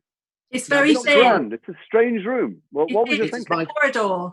Yeah, this is my favourite scene, and it was a really hard scene to shoot because, just in terms of writing, it's fundamentally a lot is going on, but it's fundamentally blokes sat round a table. Yeah. So there's no movement, and all the action is in just looks and glances and hand gestures. But also, it was a really, really hot day, and we had to switch all the aircon off, and everyone was in suits, and and some of these gentlemen are slightly older in years. So it was a hot, and it was a long scene, a long, quite wordy scene. He wasn't going to cover everybody from everybody else. Exactly. So you can get all exactly. It takes forever to do. And try and keep the kind of moving around. I remember that Zach, go on. We did quite a lot of. We were working our way around the eye lines. We were shooting a lot of the eye lines. Yes. We hadn't quite shot them all. Yes. And Armando was like, I think we've done enough now. Let's do something else. Yeah. It's like eating scenes. When you start, one of my first jobs ever on a British series, I got there and it was a meal, a lot of people having Chinese food sitting at the table. I love Chinese food. I shoved it down. Yeah. 3 days later, when we were shooting the 50th angle, I was kind of vomiting out of every orifice because it takes forever. You do need everybody from every angle if there's lots of interplay. There's no way of doing it at the same time. Yeah. It takes a long time. I think you had real problems, you said to me, Armando, afterwards, because the lines of the bricks would strobe or something. Oh, in the when you do pan across, yes, they do. Yeah, because you're so close up to it, aren't you? Yeah. I didn't really realise that was going to happen. Yeah. But that is Hammersmith Town Hall. I think the scene it was worth it. It was a hard, long day to get the scene done, but it was worth it, and it was all leading up to Michael as Molotov doing his crazy yes but no speech, and just the body language going on with everyone else, trying to vote with him, but not quite working out whether he was a yes or a no. All these little, and Zach and the team, I mean, you catch all these little subtle little half gestures. So I found it. We had two, didn't we? But there's so much going on with that many. There's brilliant actors around. There's an enormous amount to catch. But they were always on the one side, because there's nowhere really to hide them on the other side. So we always had to keep resetting and moving around. Here we go. If you're doing a million angles like that, do people need to sort of decide on their approach, or are they still experimenting? It's funny. I think once we'd run it a few times, people got into the rhythm of it, and I kind of like to run. I kind of like to run the scenes whole if I can, because there's something you get the dynamic, you get the rhythm of the scene. You know when to start speeding up, when to slow down. So. And then go back and pick off the moments we haven't quite got. Look at that face. That's something Simon has to say. That's a real theatre muscle, though. Simon's got that so much. You know, when you stand on stage, you just get a sense of when something's sagging, when something needs driving. Yeah. But now this is true. People would shout, even though they've been put in prison by Stalin, and they'd still shout "Long live Stalin" before being shot. This was shot out. Christina, this was Elstree, I think. Was it? Yes. I think so. Yeah. Back in Kiev for this one. Yeah. Oh, my favourite building. Look at this. Yeah. Built the lovely Kiev team built that truck. Oh, did they? Oh, yes. Wow! I didn't know that. They had an engine and a chassis, and they built the rest. And these are some of the apartments. These are some of the apartments inside. They look really dingy, but actually they're quite trendy. Wasn't there a guy there who had his own studio and. That's where we were. Yeah. Yeah. Wait, you painted it that green? No. Come on. No. It was, unfortunately, it was amazing. Holy shit. Oh, completely mad. Slim Hitler. Yeah. One of my favourite insults in the film. Slim Hitler. Slim Hitler. Oh, and then the flowers. And this is we had as this Jonathan there. We had as a reference, they did take a film of the funeral of Stalin, and we tried to match as much as possible these shots. This moment was the one, wasn't it? We took that, but it was in the House of Columns in Moscow, which you looked. That's why we started looking for a house for somewhere with loads of columns. This is the mansion house. That's right. We shot this. Yeah, in the city, isn't it? Yeah. They're very scared of, and they were brilliant actually. Everything is priceless in this room. Yeah. Right. Oh, really? Why did they let you film? They let us have it for the weekend. I think it was me. I swayed it. It was nothing to do with Armando. It was. Yeah. Did we shoot? I've shot so many times at that place, the Masonic Lodge in Covent Garden. Did we shoot there? Yes. Yes. We must have done. That was the Kremlin on the way out to. Right. That's where you beat Barry up in the meeting. All right. Yes. Yeah. Yes. Look at these kids. Did their parents ask to read the script? No. It's a great Paul Reedy there. I was in love with the coffin there, Stalin's coffin. Yeah. I wanted that body of Stalin, but I've no idea where it is. Somebody told me it was in the Gaumont Museum in Paris. Somebody. Let me echo my wife. What would you have done with it? Hung it over the dinner table? Where would it go in? Oh, yeah. Underneath the dinner table. Yeah. A nice addition. Put burglars off. Put it in the field. Yeah.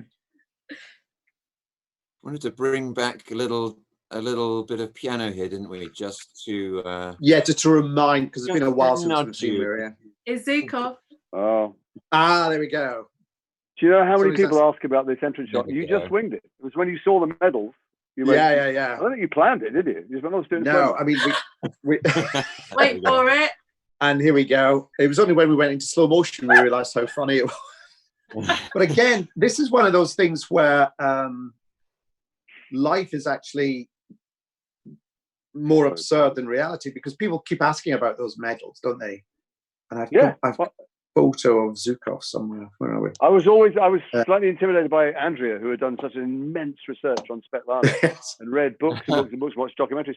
I just looked at Wikipedia, and there was this utter dick wearing a jacket with 500 medals on. So what kind of person would do that? And we'd all seen the same pictures, and but the only way to fit them all on was to pad the jacket enormously, because my chest is much weedier.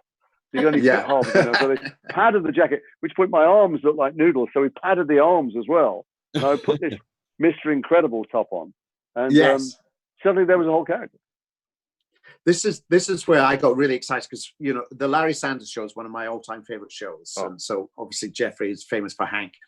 And with those two pictures, he said, "Pitch me a line," because I can't remember what the original line was. I think it was just like, "I'll go for this one." He said, "Pitch me a line." So I think I went, "How about, I would like that one destroyed?" And he went, "Oh yeah." So that's the one. Here's Zhukov here, and look at the number of. I mean, it's extraordinary. So we weren't exaggerating, really. Well, if anything, we were a little bit more understated. No, but what was on? You had all rehearsed and you had shot a lot. When I came in, I was terribly intimidated by you and by all of my comedy gods and heroes being in the same place. And I was trying to be at the rehearsals. I remember you were at rehearsals. But as soon as you said action, I had to grab them by the balls and swagger and bully them and in every way dominate them. It's an odd thing to then go cut and go, "Oh, tell me about episode 4 of Larry Sanders." To be so thrilled that I was fangirling everybody, and then to try and grow 5 feet when you said action every time. That chandelier is probably the most expensive thing we did in that location. Simon and I have been. Oh, right. Oh, Jason, you're frozen where I am. Oh, yeah. I'm hearing you. Yeah. Now here we are back in Kiev. Here we are. Always gone. Now this is our. That's quite. Oh, there you are. You're back. Yeah. Oh, I'd embarrass myself. There's my challenge. It cut me off when I got too cloying. Yes. This is one of our few quotations, isn't it? This actually is Tchaikovsky. Yes, it is. We re-recorded all the Tchaikovsky and the Mozart that we needed. Yes. But the Mozart, because a bit like the shoot, we didn't have a ton of time, so we just recorded the exact bits of Mozart that we needed. Yes. I remember in the two. The score has the exact. We rewrote all the Mozart bits out with the exact tempos that we would need. Really? And the same for Tchaikovsky. And then Tchaikovsky has an edit in the middle, doesn't it? Somewhere, yeah. Yeah, I had to just. How big was the orchestra? 80, was it? Wow. Yeah, 80. 80 piece, yeah. We recorded in Belgium in where was it? Galaxy Studios. Galaxy Studios. Yeah. And they're raised from the ground. The whole building is on springs, so it doesn't get any sound or rumble from up. Can you feel it when you're walking? No, not at all. Swaying. It's amazing. I remember that was my one note in the 2 days of the music recording. I was sort of thinking, I don't know why I'm here, because everyone knows what they're doing. And I had one note, which was in the Tchaikovsky, as you were re-recording the Tchaikovsky. I said, could it be slightly more droopy at the end? Could it be more, and you said, oh yes, you want it more. What's the word? Oh yeah, so yeah, you wanted a portamento. A portamento, there we go. Yeah. Of course I did. Of course I did. I mean, I basically wanted it more kind of, and you managed to. Oh, here comes the big flowers. The big one. This is based on footage we saw of people arriving at the funeral and taking these wreaths out of planes and hardly getting them out because they were so enormous. Yeah. Because it became this competition from all the Soviet states to see who could bring the biggest wreath. Now, I'm presuming this is the bit at which you thought, if I'm ever going to establish scale, it's going to be coming up here, because it's sort of here, and then maybe the riots afterwards. Yes, this scene coming up where Khrushchev is trying to pass a note to Beria and ends up doing a bit of a choreographed thing. I mean, we shot this with very little time to go. We had like an hour left, didn't we? But this is why the rehearsal period is so useful, because we spent a day working this out and where everyone was to stand and what was the funniest place for everyone to be, and therefore how Steve could get round. But we only really had two. We only really had. Sorry? That Steve then ruined it by laughing. You had to fix it in post, didn't you? We had to fix it in post. That's right. But just we only really had, I think, just 2 takes of him doing this move that he's about to do. I remember the first time he did it, I was on the floor. I was like, I'm trying not to make a noise, but I'm trying not to spoil it, because it's so that. It just. As soon as Jeffrey goes, "What the fuck are you?" Steve actually corpses, which we managed to fix his. But you turned his frown upside down. No, you turned his smile into a frown. Yes. That's amazing. Yeah. Now here, I don't know why we didn't borrow something, but I did just write a quick little string quartet here, just to be. That's right. Yeah. Maximally weird and not the opposite of what he's saying. Rupert, as Vasily, similarly as with Andrea's Svetlana, he would do, every take was different. He would come in and, again, we gave him just a flurry of things to try out, and he would just go with whichever sort of popped into his head. No, there we are. The famous spitting. Done one of the very last shots that we picked up at Alexandra Palace on a carpet. Yeah. But, I just want to show you. Rupert sent me this on the day, saying, "I've been practicing in my trailer. I've been practicing spitting in my trailer." Is this any good?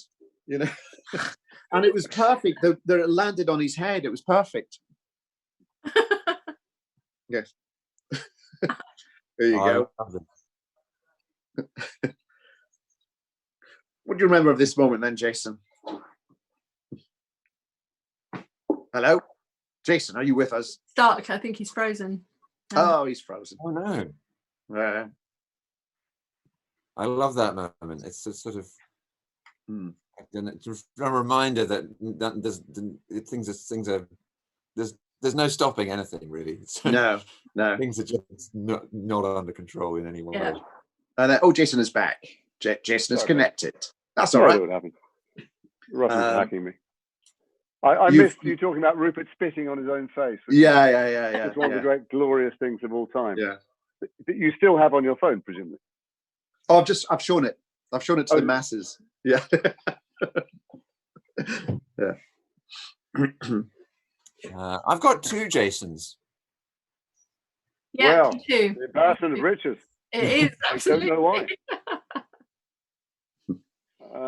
Which is the best one? The unfrozen one. Yes. Oh, well, I have no idea why. I left. I came back. I disconnected. I restarted. Someone said there can't be enough. You can't have enough Jasons. That's very kind of you. My mother's come back from the grave to chat. Oh, somebody's texted my dream 2 Jasons. Ooh. Wow. This is not the Masonic Hall, is it? No, it's one of the guild houses for silver or the jewelry. Right. That's right, the goldsmiths or something, wasn't it? Yeah. Goldsmiths, yeah. Just intense. We were lucky. Lots of really good buildings in the centre of London, or in the city, really, actually, giving us. Don't know what it says about the city, but it gave us the Kremlin. Yeah. The Chris White was our locations manager, wasn't he? Yeah. He did know his way around those. Yeah. They're really good colour palettes for us. And we got a whole bunch of Stalins from Prague. Yes. Behind, we got all different types of statues. Which just while we're on this scene, this scene was a late addition to the script, and we kind of wrote it. We just wanted Molotov to be just torn apart in front of by Beria, just so Beria could kind of show his fangs. And it was a very late addition and it was just the three of them. And so we came in on a Sunday morning, I remember, and it was just the three actors and us and a small crew doing the scene for the first time, rehearsing it and blocking it out and working on it, and then shooting it. And it was actually quite a nice moment in the whole production, because it was something that was very quiet, and also we were coming up with something new and sort of playing with it at the time. Wow. Because we knew this was the point in the film where we want to see Beria now just beginning to kind of stretch his legs and start to exert his the fangs are coming out. Yeah. This is one of the scenes that seemed very prescient, because just around the time the film came out, the whole language started changing, and we were all talking about. That's right, because they talk about new narrative. It was Trump and so on was talking about fake news and all that sort of thing, and this was all about new narrative and false narrative. And so many people assumed that you had written or been inspired by Trump, but in fact, this all came before Trump had even announced. We shot this before Trump was elected. Yeah. I think while we were rehearsing it and filming it, he was the nominee, but everyone was thinking, yeah, but that's not going to happen. He was. When we publicized it, I remember somebody coming out of the audience in America, I think, and thanking you for writing a film about Robert Mugabe, for instance. Well, remember that? But I found that, now here's the trains in Kiev. This is Stalin's actual train. This is the train Stalin would use in the 30s. I found actually that taking it around Europe and around the world, people would come up and relate it to, if they had grown up under a authoritarian regime, they would say, this touched a nerve. This now that's the only bit of CGI we did. Those people crossing the bridge. Oh yeah. These are all real. Well, you didn't have 12,000 extras. Well, it was a late addition as a shot, so it wasn't like we could go back and get them, round them all up again. But all of this is this area. This is that area, wasn't it? Yeah, in a new build in Kiev, made to look like an old part Kiev, but none of the houses have been sold. So we had the run of the place for two nights, I think. Yeah. And again, this is all based on the NKVD panic. Lots of people were coming in to the funeral from all parts of Russia. The crowds were, and lots of people were killed in the mayhem and the panic and the crush, really. And I met in London a Russian family. I met a guy who was old now, but he said he walked 4 or 5 miles into Moscow, age 14, to go to the funeral, and was caught up in these disturbances. God. That's a cue musically that it maybe doesn't really sound like film music, but it's doing slightly more what film music does, because it takes you all the way from Beria, from Khrushchev having his idea, through to them shooting. So and it had to actually tell a bit of the story, really, a progression, wasn't it? The build and the build and the build, and suddenly the chaos, and then the terror, really, as the shooting starts. Yes, so you said it was a late edition. Is that because you initially thought, I don't want to include it because it might ruin the tone? We'll see a bunch of people. Oh no! The crowd scene wasn't a late edition. It was just one shot. The marching across the bridge was a late edition. Right. In that, I just wanted to show the crowd starting to gather, but everything else was was always there, and is in the is in the book as well. We're in all those big special effects films, the Potter and stuff like that. Someone goes, I think we should have like 1,000 people crossing the bridge here. Someone goes, okay, sure. Yeah, it's not a big deal, but I presume it's got a big deal in a film like this. Yes. Isn't it? Yes, yeah, it is. And it was quite late on in the edit as well. So there is a photo of the actual funeral there with the kind of the people around them. You can see some of your favorite characters gathered there. Oh, look at that! Yeah, looks just like a movie. Hey. Yeah.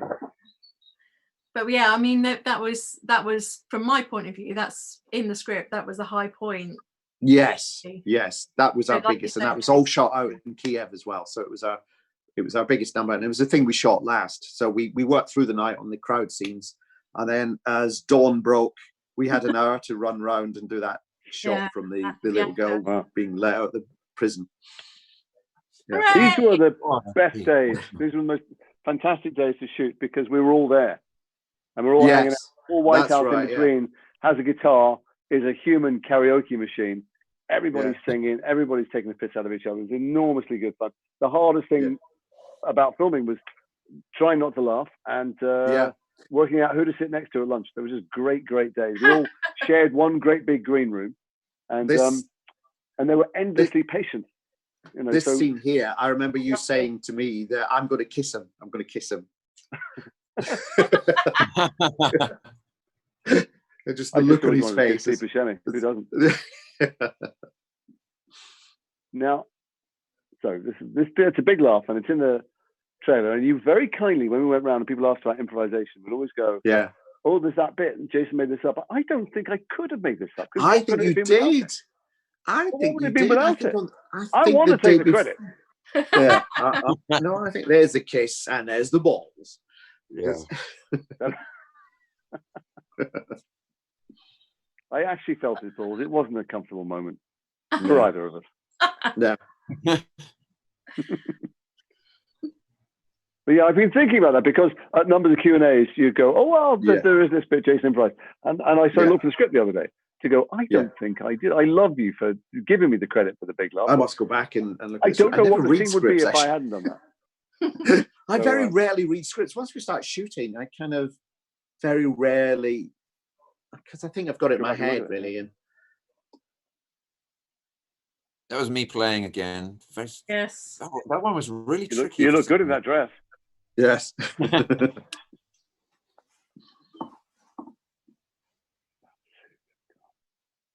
I'm also a Larry Sanders devotee, and I would sit and Jeffrey would talk me through every episode of Hey Now. And then Michael would talk me through every iteration of the Python films and stuff. It was just in heaven the entire time. Mm. Got this lovely shot somewhere, which I'm...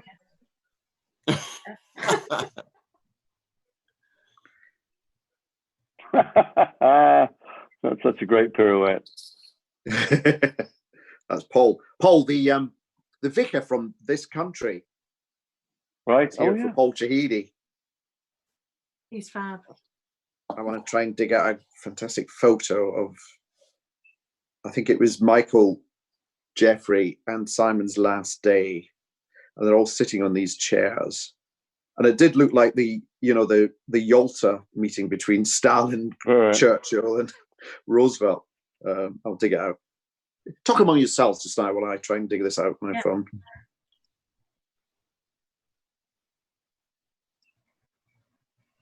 I think this scene is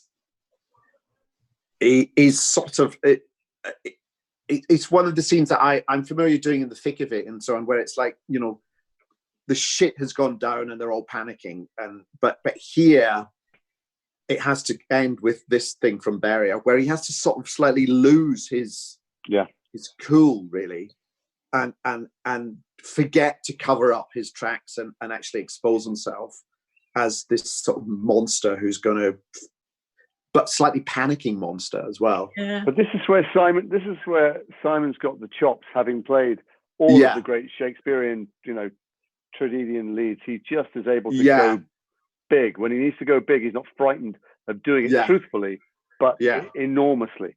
And that's where a lot of us people who are used to being in camera might shrink from it. But it's also to do with like losing your dignity, isn't it? That's when Beria, I think that's when Khrushchev.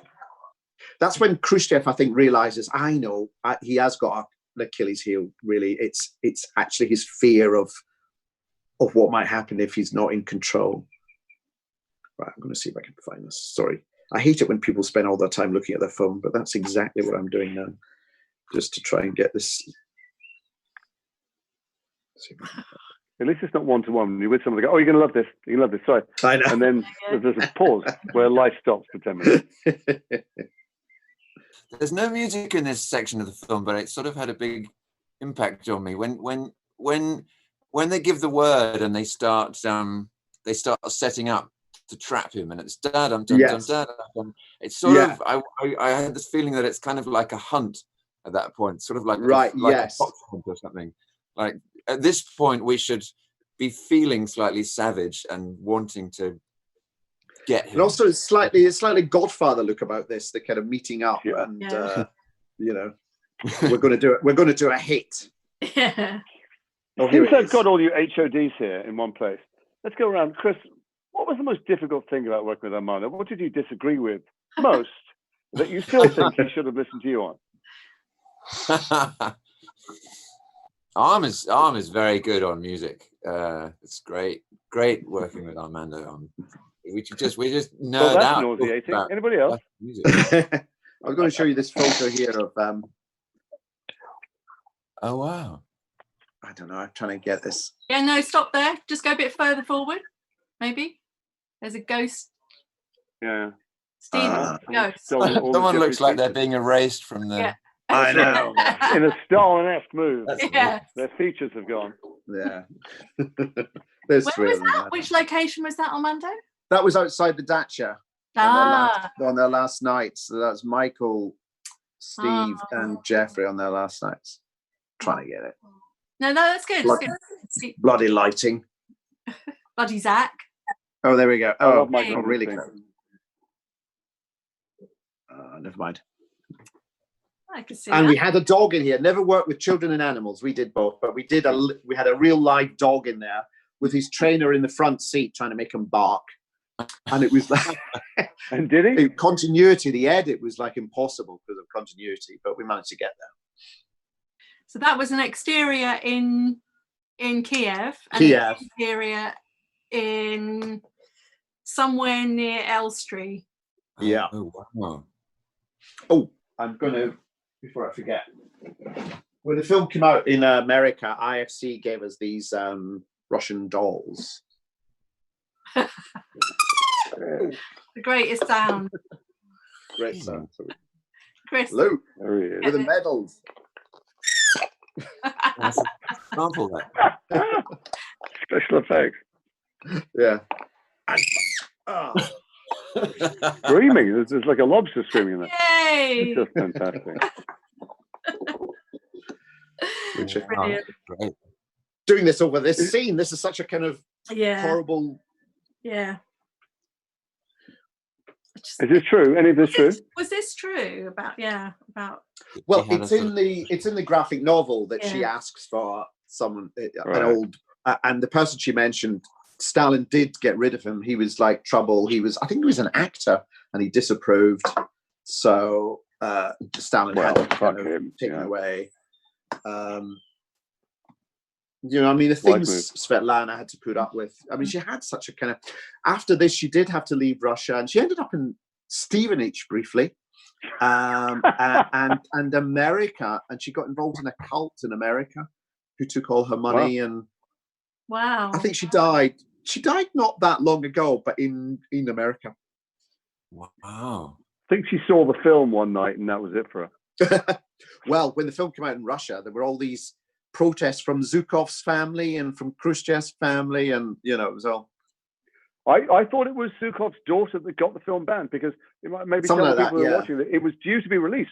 They'd have press screenings there. They've gone down very, very this well. is where a lot of our special effects money went. But yes, good, I think so, yeah.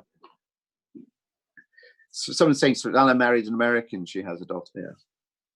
This is in the Freemasons HQ. All this. Someone wants to see who was the smallest little doll, Armando. Who was that was Vasily. I can't take him apart. Oh, I can, but there's nothing there. Oh, nothing. There's nothing there. Was it you told me that it had gone down very well? The journalists had loved it. It was due to be released. I thought it was Zhukov's daughter that had complained to the culture ministry. Or was it? I mean, it was a very sudden overnight. Last minute. It was the night before the screenings. So it had been granted a license. We'd done all the press, publicity, you know, loads of coverage. And then the license was revoked the night before. And it was very Soviet because they then published a letter signed by 100 eminent cultural figures in Russia, saying this film is of no artistic merit whatsoever. Oh, that's fair. Now, this was a really hot day as well, wasn't it? This was on a tennis court, wasn't it? That was on a tennis court. Outside Stalin statue location, wasn't it? It was anything but glamorous, if I remember right.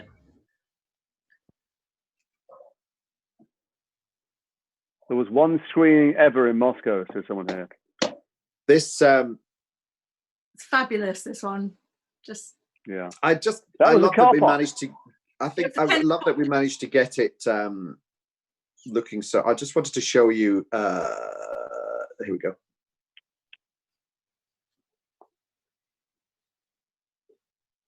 Here's the shot of that's the actual shot of Beria doing his speech.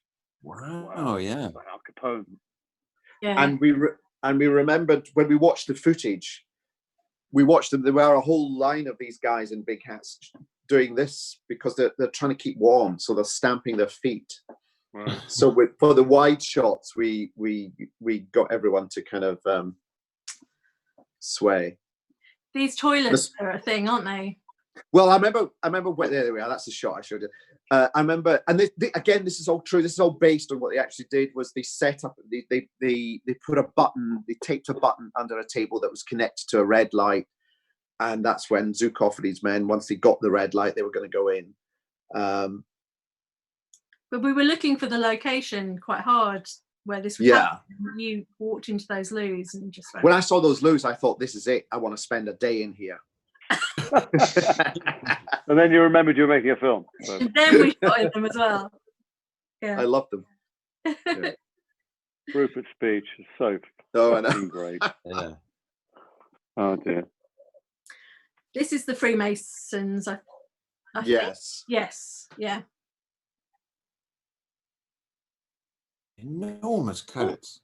Yeah, they're amazing. I think this is still Goldsmiths actually, and then we go into we shift around. Yeah, I think this might be Goldsmiths. And so the true story is that then Zhukov came in. Malenkov dithered over whether to press the button, so Khrushchev pushed it for him. And the story is that actually Beria wrote on his hand "alarm" and pasted it, slapped the window. But how good did he think people's vision was? I know exactly to read that. And if people had seen it, they'd go, "Alarm? What does he mean? The alarm's gone off?" He just wasn't clear enough on his hand. It's proper panic, isn't it? Yeah. Help! Help! I know. Yeah. I'm being attacked. Oh, so here we go.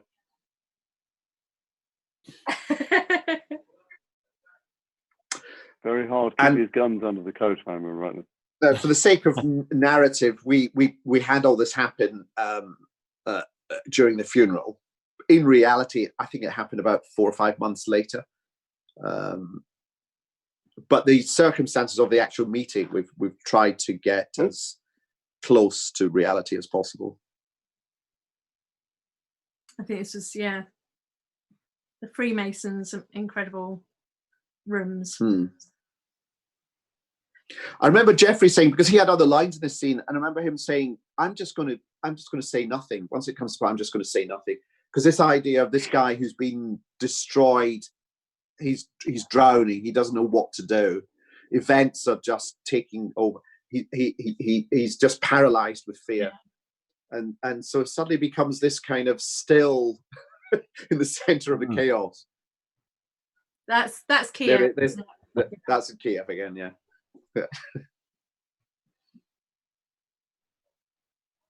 Here we go. I remember you giving Simon a kind of masterclass in being punched, Jason. Yes, well, he's not done a lot of stage combat. I wanted to make sure I was. He could do sword play from the RSC, but that's it. Yes, that is true. And they removed. Yes, they did. They removed Beria's belt, so that he couldn't run because his trousers would fall down. And they bundled him into the toilets, waiting for the NKVD to leave. And they waited a long time, actually. Really? They waited into the evening, and it could have gone wrong. I mean, they knew that there was a 50-50 chance that it would just all, the NKVD would just think, hang on, what's happening here? But so it was a bit of a. Just looking through the questions here. There's one for you, Armando.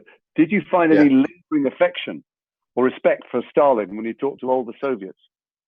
No, but it was from them.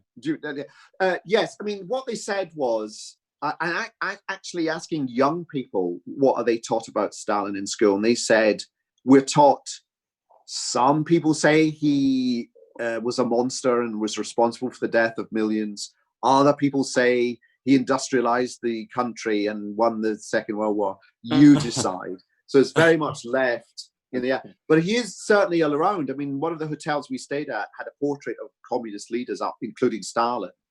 You know, you wouldn't go to Germany and see. Putin is quite pro, isn't he? I thought Putin has got revitalized and yes, he very much wants to just encourage the idea of the strong leader. So in Moscow now, you'll see Stalin around, but you'll also see Tsar Nicholas II around as well. So he doesn't really mind, you know, where it's coming from, but just the idea of the strong leader is what he wants to kind of register with people. I had to do a thing around here where I'm in full.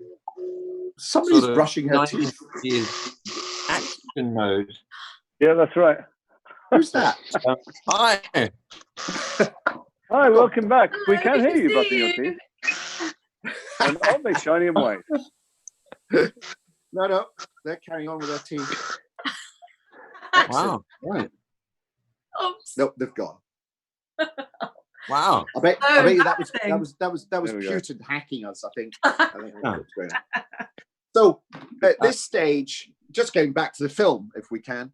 I mean, this is where we get it's much more handheld. It's a little bit more rough and ready. And we're not hanging around for neat delivery of lines. Everything, the pace has gone up. We're just trying to power through it, because the idea I wanted to get was from the moment they arrested Beria to him being shot was like minutes. You know, Khrushchev just wanted to get rid of him from, you know, and so the whole this was idea, it's one of my favorite scenes, because I think we didn't rehearse it, did we? I think we just sort of discussed what we were going to do, and then we just decided to shoot it. Yeah, I remember vividly this day, because it was so unlike the shooting had been so far, and the scene we're about to go, when we do go into the barn. Here we go. Yeah, everybody had everybody, you know, it was like 7 pages of dialogue or something, and you went, I want this scene to be over in a minute. People were going, well, I've got a 2-page speech. How could you do that? It's just, we plowed, so everyone's talking over each other. We didn't know who was going to shoot him. I kept on going, well, please let me shoot him. I'm the big man with the big gun. But it just, as you know, as we just walk out the door. No, I just wanted it to be an absolute orchestrated anarchy. I just wanted it to be a rabble. They weren't going to get the lines out. Yeah, and we always do. And the shot just comes out from nowhere. Yeah. And also, this is a place where you took a very audacious leap from the truth, because it was actually months, wasn't it? It was months later, but again, this sense of Khrushchev wanting to, you know, but also I kind of want to see for the first time what happened to lots of people, which was something like this. Because we haven't actually seen anyone being shot in the film yet. You know, it's all been noises off or in the distance and out of focus. And there's that one distant shot as the truck pulls away from the dash. But this is the first kind of moment of, and yes, and what I did was I went in and spoke to all the background and just set them up and told them what to be doing, so that when you all piled in, it was already up and running. It was already a kind of barnyard noise going on when you all piled in. And I remember saying, just get them shot in 2 minutes. Just get it done. Yeah, but there was, I mean, played out the way it was in the script, it would have been quite a long scene. Yeah, and there was a sense of panic in all of us. Well, shit, I think I've got a line. I don't know where it comes from. I've got a paragraph. No one's going to hear it. Yeah. And that silence is so brilliant. Yeah. And then his, well, that's got it done. Just breaks the. But the bestial nature of it, you know, Molotov here is lovely. Michael Palin going, "You bastard," and you know. Well, it's interesting that, you know, the most monstrous character in it, in some ways, the one that deserves to die or we want to die, is the first time we all are taken aback and feel Yeah. Even though they dealt out. Even with him, you feel, oh, it's horrible, isn't it? Something's gone wrong, and it shouldn't be happening like this. Simon was so disturbed by seeing his body, a perfect replica of his body, just lying on a slab all day, knowing that was about to happen. Oh, that's such a great line. It's been a busy old week. Yeah. That always gets a huge. Yeah, we say that in our house quite a lot. Yeah. I don't know if you remember when they're kind of hunting the people who bring their finger foods down the corridor, and we wanted it to get so savage. Yes. The timpani player in Belgium, actually, his timpani wouldn't go tight enough because we wanted that very pinched sort of dum dum dum. Yeah. And I actually had to do it slightly lower. They do exist, these little timpanis, almost like a tribal drum. Wow. Yes, it's like a kind of war cry, isn't it? Yes. Pitch it up later just to get that. Gianna's asking Zach, how did you capture the chaos? How many cameras? What coverage? It's really great, she says. Actually, that scene we just shot with one camera arm. I think because he had to be sort of fully 360 degrees and immersed in it, and he didn't really know what was going to happen, so he just needed the freedom to look everywhere and just react to it. It was a bit like a bit of theatre, actually, more than shooting a scene, because it was so spontaneous. Do you remember how many times you did it? Not many. It feels like we did it once. I mean, it can't be more than two. No, not many. Maybe three, but I don't think so. This scene here with Svetlana, Andrea, just absolutely still, everything drained from her. And it's the first time actually Khrushchev, he tells her to shut up. It's like you can see him turning into what he's just kind takes power, doesn't he? Get rid of, Here we go. And then very... No, go on. Oh, do you have feelings about what sorts of scenes deserve a lot of takes? You generally try not to do too many, I suppose. No, I mean, like I said, that's the big scene around the table. That was a whole day, and certain scenes, it's essential we get all the elements of it. Whereas a scene like that, the shooting, I think what I'm after is not necessarily all those lines that are on the page, but just the noise and the chaos and the sort of bestial nature of it, really. Once I feel I've got that, then fine, we can go back and capture some of the lines. So here we are on day one of the shooting the end of the film. It was the first camera test of Khrushchev, really, as well. Chance to kind of try him out and Such a great little musically, I think there rise on the crane. Yeah. Because of the way up towards Brezhnev. Because of the way it was timed, I think it's actually literally the same performance. I mean, we might have had to do a tiny, but you're actually literally hearing the same thing again. Yeah. So that's so subtle, that little lift to Brezhnev, along with the music, just perfect. And these closing titles are based on. I remember getting a book. Oh, I don't have it here, but this tradition. Do you have it, Christina? Have you got it there? It's not that, is it? What's that saying? That's the commissar. The commissar vanishes. That's the one. That's great, and it shows you all these photos where they just painted people out, and it's hilarious because there's no subtlety. There's no subtlety. Right. They just rip their faces off, or just like here, cut the photo in two so that someone's missing. Or just gone. I mean, that's quite good. Yes, they just black it out. They black it out. I wasn't sure if I was going to have time to write this piece, whether we just use something. So I wrote it the night before my flight to Belgium. And I remember because I wasn't expecting it. I remember you sent something. And go, oh, here's just something for the end. I thought I might try out. Chris. And then they orchestrated it, I think, while I was packing, and I checked the orchestration at LAX.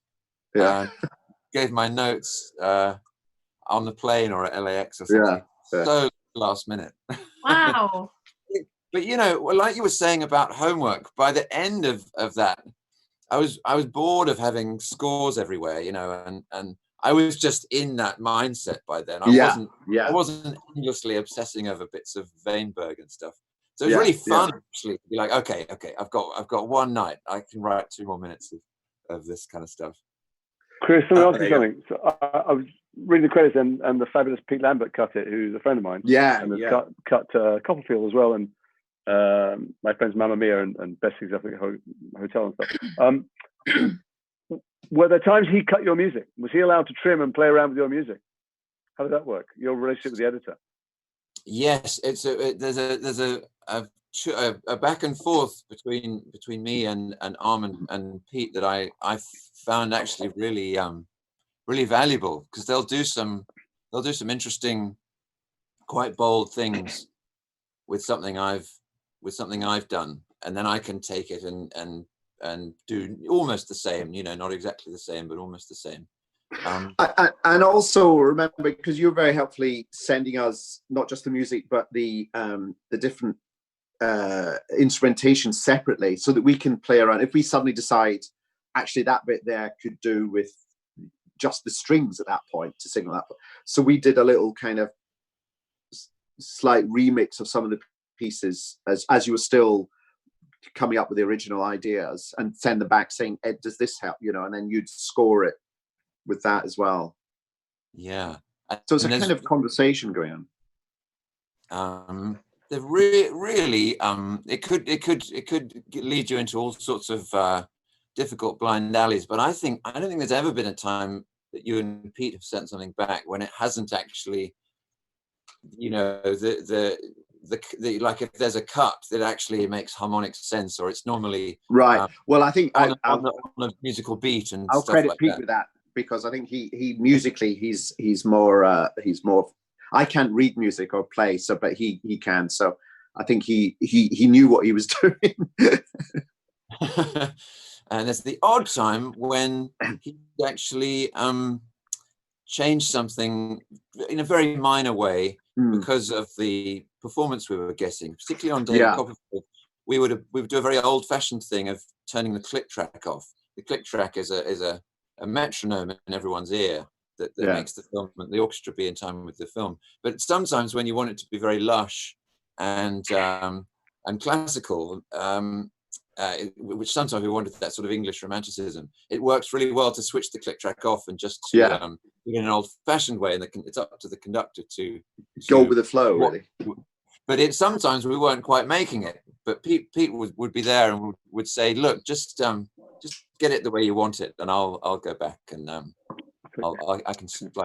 can add a few frames, or, you know, fiddle." The 2 questions I'm looking in the Q&A that I'm finding rather brilliantly written. That I want to write. One is, who played the lady with the toothbrush? and the other is, can we ask questions now? Yes, so I was just about to butt in and say, hello everyone, I'm back. I guess the answer to the first question is one I'll have to answer. The lady with the toothbrush was somebody who works on Team BIFA, who clicked on to watch the Q&A and forgot that they were signed into the BIFA account. Excellent. And so just appeared. That could have been so much worse. It could actually have been so much worse. Yeah. Oh, I've got 2 Jasons now as well. Yeah. Jason, I'm back. Sorry. Oh yeah, one of you's frozen again. Yeah. One with glasses and one without. Yeah, it's very good. And do you mind if I have my Walker Squares? No, please, of course, go for it. I'm not being paid to do this, by the way. I'm not. Did you hear? Sorry, I don't know if I was heard when I was leaving. Rather fantastic questions appeared in the Q&A box. Yes, you were still here. Yeah, I was just explaining who the lady with the toothbrush was. Someone from Team BIFA, just popping in to say hello and then popping out again. Very briefly. Do BIFA clean their teeth regularly at this time of night? Is that some of us more regularly than others? Is that a contractual thing, or? Yeah. We have to prove it to each other every evening. And yes, everyone can now ask questions. There are. Thank you for staying, 340 people. Yeah, we enjoyed your film. Yes, everyone's enjoyed it very much, I think, and there's a lot of questions that have come in. So we obviously won't be able to cover everything.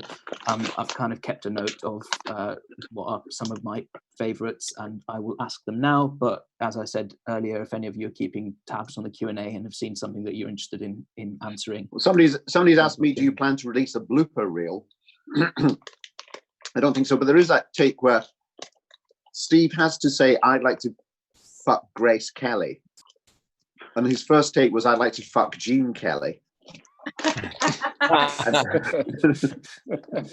Different thing altogether. The whole film is the blooper reel. We're just trying to make each other laugh all the time. Yeah.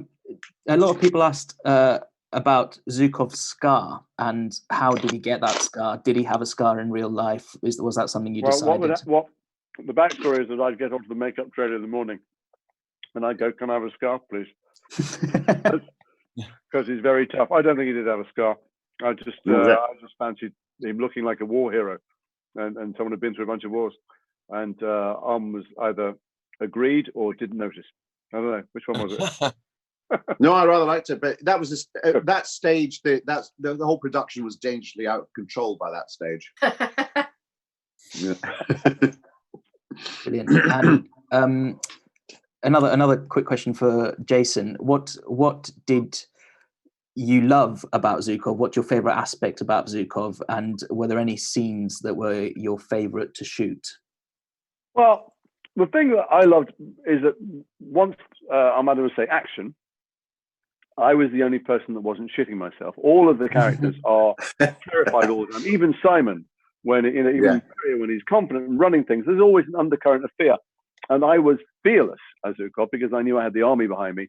So the whole thing was like watching a bunch of ants running around. I knew that I held the key. So that was what was great about him. There was a swagger. Plus, exactly as I've said before, I'd have these great lines or these great gags, and if they didn't really work, he wasn't going to put them in the film. So you just keep trying things and keep trying other things, and you know he's only going to use your best bits. So it just felt incredibly empowering. And then he'd say cut, and life would deflate, and I'd go back to the tragic loser I am in real life. I loved all the scenes because I was surrounded by my comedy heroes. The thing that I found incredibly difficult was not to look people directly in the eye because I'm a terrible corpser, meaning I break out into giggles. I particularly couldn't ever look at Jeffrey Tambor, who I've laughed at every single moment he's ever been on a screen. And when he said, there's a line that's always missed in every screening in a crowd because they're laughing so loud at the first line, they don't get a response. I say, did Coco Chanel shit on your head? And he says, and it always gets a laugh, and he goes, no, he didn't. And it's obviously, it's a she. And I think his line is 10 times funnier than mine, but it's always buried in laughter. So I loved doing all of them. I couldn't believe I was acting with these people, with these lines. And it's one of those jobs that kind of ruins other things because it just, with all the best intentions and very talented people and great scripts and great elements, lots of stuff just doesn't quite work. There's a magic sometimes. There's a souffle that rises or doesn't. And it just felt like it worked always, every moment of it. And then you think, well, that was the experience of making it, but maybe it won't work for an audience. And I've seen it with audiences all over the world, and it just works everywhere. And those things make you not want to go out again as an actor and do jobs unless you're sure in advance it will be the same. And it never is, or very, very rarely. So I remember, that's very kind of you. And nice of you. I remember getting an email from Tom Hollander after about a year after doing In the Loop. He sent me this email saying, help, I'm on set now. I've got to hit a mark and say the one line again and again. I can't move to the left because I've got to keep moving to the right. I've got 3 lines, then I've got to turn. What do I do? Please help me get out of here. Yeah. No, it's an awful thing when you have a great experience on something that then turns out great and audiences love. I have had a few the last few years. I loved a series called The OA I did for Netflix. I just thought people were immensely talented and original and great. I loved this, and I liked the film Hotel Mumbai. And because of that, it didn't really work in between. I had long periods out of work because I thought, I don't want to go to work if it isn't that thing. So the short answer is I loved all of it. I thoroughly enjoyed Star Trek, by the way. I don't think I've spoken to you about Star Trek. Oh, well, thanks very much. That was, it was great. That was much more fun than I thought. I was reluctant to take the job. I didn't think it would be fun. And it was great. But I had a great secret. It was a kind of chunky, intelligent kind of story going on there. It was really. It was. Well, it was one story over. Yeah. It was a proper story with a beginning, middle, and end. Unlike most telly, you go, "What are we doing this week?" Yeah. Let's get through this week. I was quite taken by it. And Jason, you mentioned you're on a different movie having a very expensive copy of yourself with its guts spilling out. I was wondering if there's anything that you kept from the Death of Stalin set. Somebody asked what happened to your costume. I hope Jason wears it on the weekend. I didn't get anything, rather to sort of enormous business. I do have those Russian dolls, which are pride of place on a shelf. I don't have any, when people give you things from sets or people come up and lovely fans often do artwork, and I think, where's it going to go? Because I can't build a shrine to myself. I'm not Trump. I'm not gonna, there's nowhere in my house you would know that I was an actor. But when I got those Russian dolls, I did put them out. And that has encouraged me to put the captain's badge from Star Trek and then the Harry Potter one there. So there is now one shelf in my house, which is a little bit of a kind of slightly show-offy, I'm an actor shelf. And I'm a bit embarrassed about it, but I love the dolls so much. Well, thank you. Here's the dolls. We took them to America. Well, we were given to them in America. So the Capitol building. Great. Yeah. That's a great photo. Fusion of two of your films, isn't it, Armando? Sorry? The fusion of two of your films. I know. Sorry about that. And a series. Yeah. Christina, someone's asked, what was the most difficult location to transform? I suppose the probably the most important one was the funeral, and to make that one look real was the key, I think, wasn't it? It's like the focus of the whole film for me. Plus, you didn't have much time. Is that right? You had, because we had it for the weekend, so you could only get in. When did you get in? I can't remember. It was a matter of hours, wasn't it? Yeah. But we planned it like a dream. We were a slick operation by then. We'd had Shoreditch Town Hall. We'd had like 3 hours to get into that and build that booth. No, but I think the key focus was always getting the Kremlin parts so they looked like they really were in the Kremlin. Yeah, quite a hard find. Yeah. And once we cracked that, I think the other bits were more fun. So yeah. And a kind of follow-up question to that about production design. I know next to nothing about production design or how you get into it. So I was kind of interested, how do you become a production designer? How do you get started in that career? Just got to join a lovely art department and start at the bottom and find out what you like doing. Yeah. And it really does pay to work at the bottom, to work as a runner, trainee, and just work your way up and learn the skills properly, and then just see if you really like it after that. Yeah. Can you say bottom again? Pardon? Nothing. Sorry. I'm just closing a window. I need to hear you. Just closing a window. It's a very poor joke. It doesn't bear repeating. I don't know what it is now. And somebody else asked Christina, where did you get the Stalin statues? Where in particular in Prague, I think they meant. Oh, I don't know. Our amazing, incredible set decorator Charlotte Watts, which was brilliant. She managed to procure those. She'd worked in Prague a lot. So I don't know where she got them from. I think a bit like that. But they all went back, so they're not hanging around. Great, thank you. Coming on to Zach, Ben, who used to work with us, has asked, when you have 6 or 7 really funny actors in a scene who can get a laugh from a simple expression, how do you go about getting the right shot? It's quite tricky. There isn't necessarily a right shot, but we just try and have a few goes at it. And there's a lot to capture. There's so much going on. And Armando has this a great ability to log everything that he sees in his enormous brain.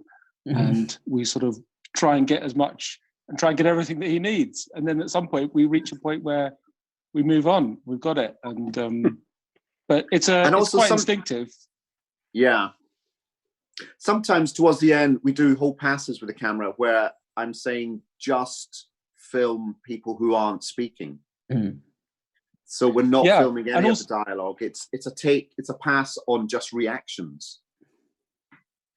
I think also there was slightly disconcerting at the time. It took a bit of getting used to, but Armando would quite often say, could you just, when he starts talking, could you just pan off him? but somehow we still managed to get everything, get all those great moments. I've got a question for Zach about lighting. Mm-hmm. Yeah. What the fuck's going on with your shot? You're sitting there in the pitch black. You're a deep. Well, it's got dark. It's really moody. You're in the garden or something. He's exercising in the park, Jason. So he's doing his limitless. I was relying on natural light, and it got dark. Oh. I should have prepared better. We can just about see still. It's okay. Zach, another question for you. What were your cinematographic references? Somebody said that the forest around the dacha feels reminiscent of Miller's Crossing, and was this intentional? No. I don't think that was one of our references, was it, Armando? No, I don't think so. But I'll take it. But yeah. We looked at a lot of the real footage, actually. Yeah. A lot of the real footage of the funeral and the riots and stuff and things that were going on. That was quite influential, really, in how we approached it. Can you remember if there was a specific film that we talked about? No, I mean, we wanted to not do the Hollywood version of Moscow, really, which is why we spent a lot of time looking at Moscow and looking at films shot in Russia at the time and just seeing what, the actual locations were like. I think also it was to do with, remember we had lots of conversations because it was taking place in March, would there be snow? Then we thought it's going to cost a fortune to actually create snow everywhere we're going. So it needs to be cold. So really we're looking for like evergreen, we're looking for pines and trees like, that you can imagine they'll still be out. And so we had to be careful what trees we showed. But no, and I think you're right. I think it's just that sense of once we'd been to Moscow, trying to find somewhere in the UK that gave us that look. We also wanted it to feel quite real, like the riot.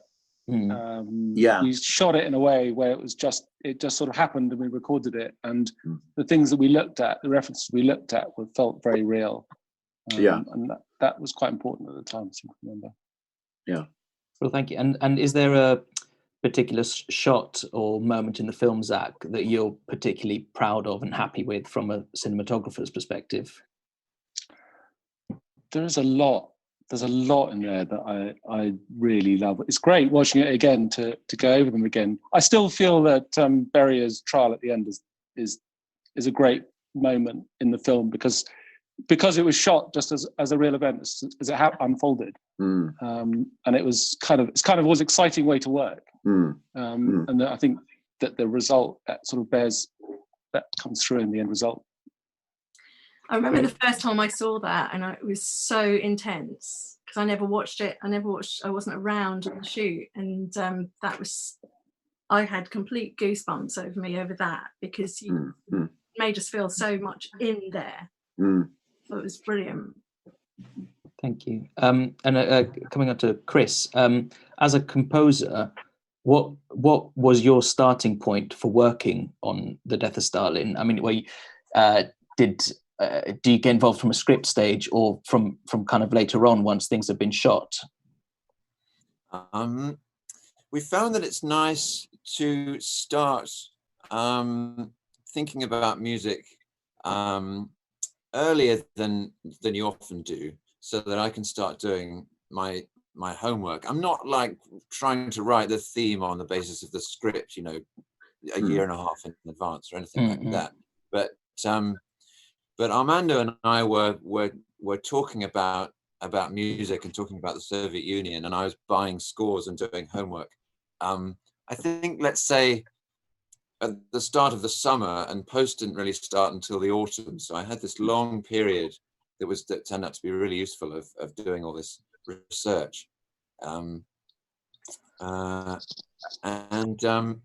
was remembering watching it, and I alluded to this. There was a point where I did start to put all the scores away though, because I've been very I have a sort of musicology background, so I enjoyed getting very academic. But at a certain point, it all becomes a bit pointless. I'm not gonna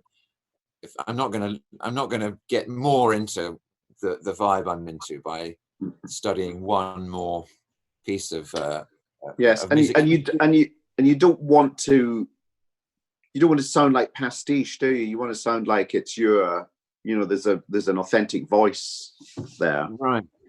There's a point you can get to where you're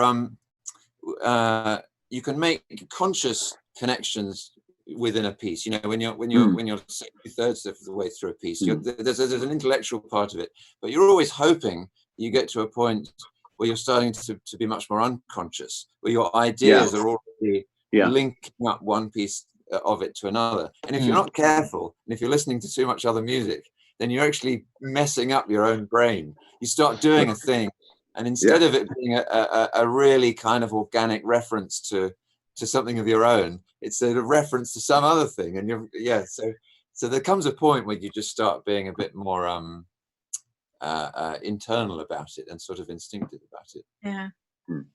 Yeah. Thank you. And you and Armando have worked together on 2 films, or maybe David more? Copperfield, yes. David Copperfield, and we worked before that on Veep. Right, and on Veep as well. So I wanted to ask kind of how your relationship developed. How did you come across each other? How did your relationship develop, and how do you work together? Tinder, I think. Well, it was on Veep, wasn't it? You were working with Rupert, weren't you, on? That's right. Veep. Yeah, Rupert Gregson Williams had been my boss, and Veep was my first gig doing a co-write, so that both of us were working that together. My memory of it is that Veep was we were having fun with musical references, of doing a certain sort of earnest American thing. When Stalin happened, we had many more real musicians and much more room. So it felt a very natural and liberating thing for Armando and I to start talking much more. But I remember the time in Veep, actually, when I thought, oh, this sounds interesting, was when there's an episode of Veep where she goes to Helsinki. And I said, can you do Veep music, but slightly in the style of Sibelius, which the next day you had done. Wow. And I thought, right, good. Yes, I must hang on to Chris. Wow.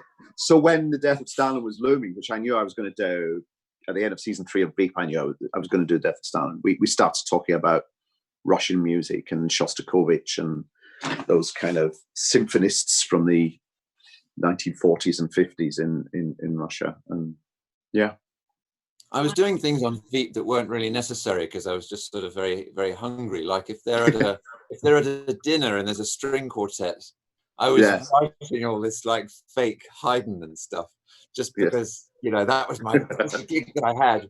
So I think I was ready for something slightly more necessary to go to all that effort. Cool. And Armando, kind of coming on to you knew you were going to do Death of Stalin at the end of, while you were doing Veep season 3. So it's right, a production company approached you with the rights to the Death of Stalin, didn't they? They had the rights to the comic book. And the graphic novel. The graphic novel, that's right, yeah.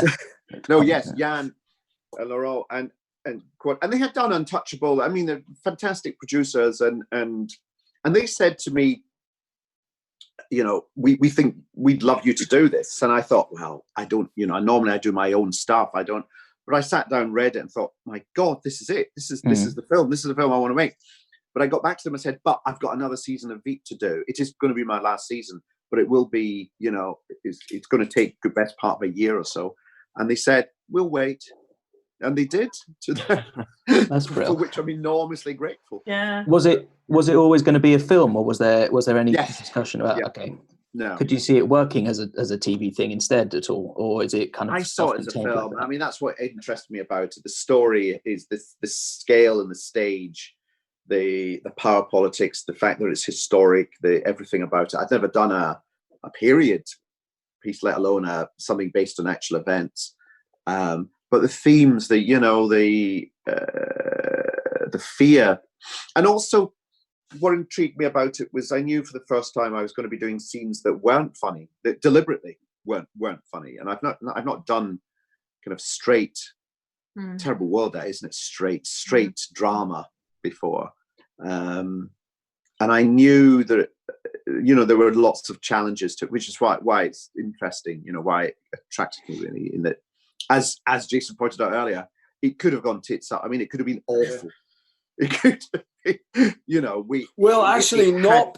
It probably couldn't, because what you did smartly and correctly is make sure that there is a kernel or a kind of spine of truth, emotional, political, intellectual truth, always driving it. So the gag comes out. So if the gag doesn't work, it doesn't matter, because truth is driving the scene. When you go all out for a gag and that's all that's supporting it, and it doesn't work, then you die on your ass. But do you think that somewhere in the back of your head, you were thinking, okay, I've done comedy for a very long time and I've been very successful at it. I'll do this because it will be comic, but it will allow me to flex those muscles that I actually really see myself doing in the long run. I can see through Copperfield and whatever you do next. Yeah, I think in terms of the scale, and also, it had been, I think, 9 years since my only film prior to that, which was In the Loop, which was a sort of a 9 years. Well, it was when it was 2009, wasn't it? In the Loop. Oh, and I went off from In the Loop to do Veep, thinking, well, it's a pilot for HBO. That's great. I love HBO. But how many pilots are made and how many ever become TV shows? Oh, we appear to have a TV show. Okay, well, we'll do the first season. But how many shows are cancelled after the first? Oh, we've got a second season. Oh, we've won the Emmy. Oh dear, it was great fun. But I wasn't expecting it to be 9 years in between my first and my second film.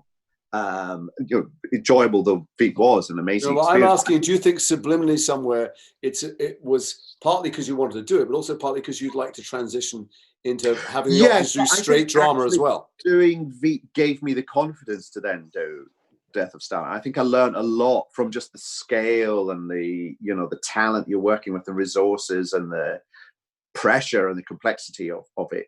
I learned an awful lot. I think the jump, if I'd done Death of Stalin 2 years after In the Loop, it might have been a very different film, and it could well have been a disaster. But I kind of went into the Death of Stalin feeling confident I could do it.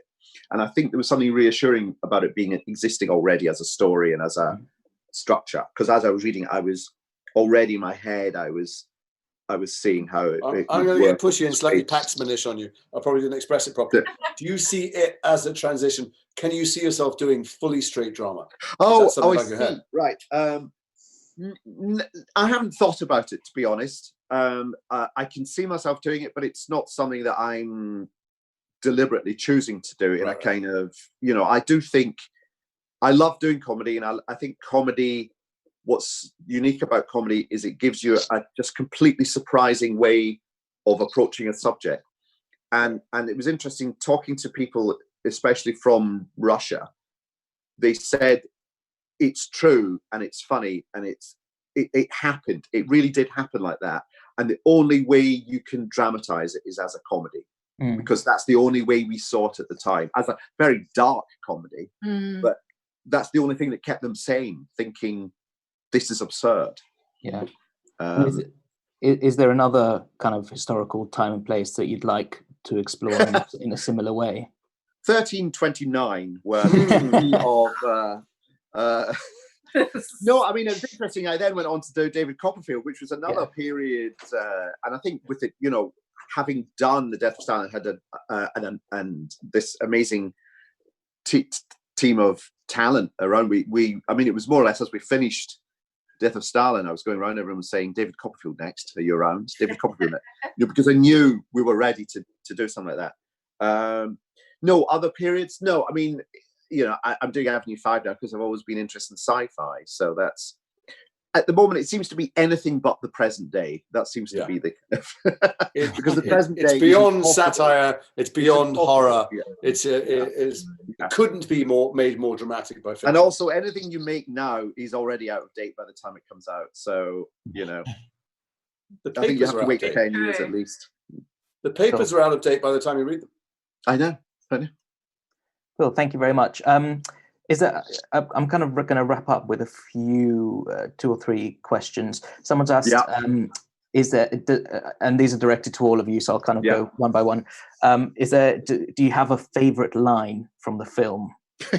Okay, Armando, go for it. All right. Go around everyone else. All right, cool. Zach, have you got a favourite line?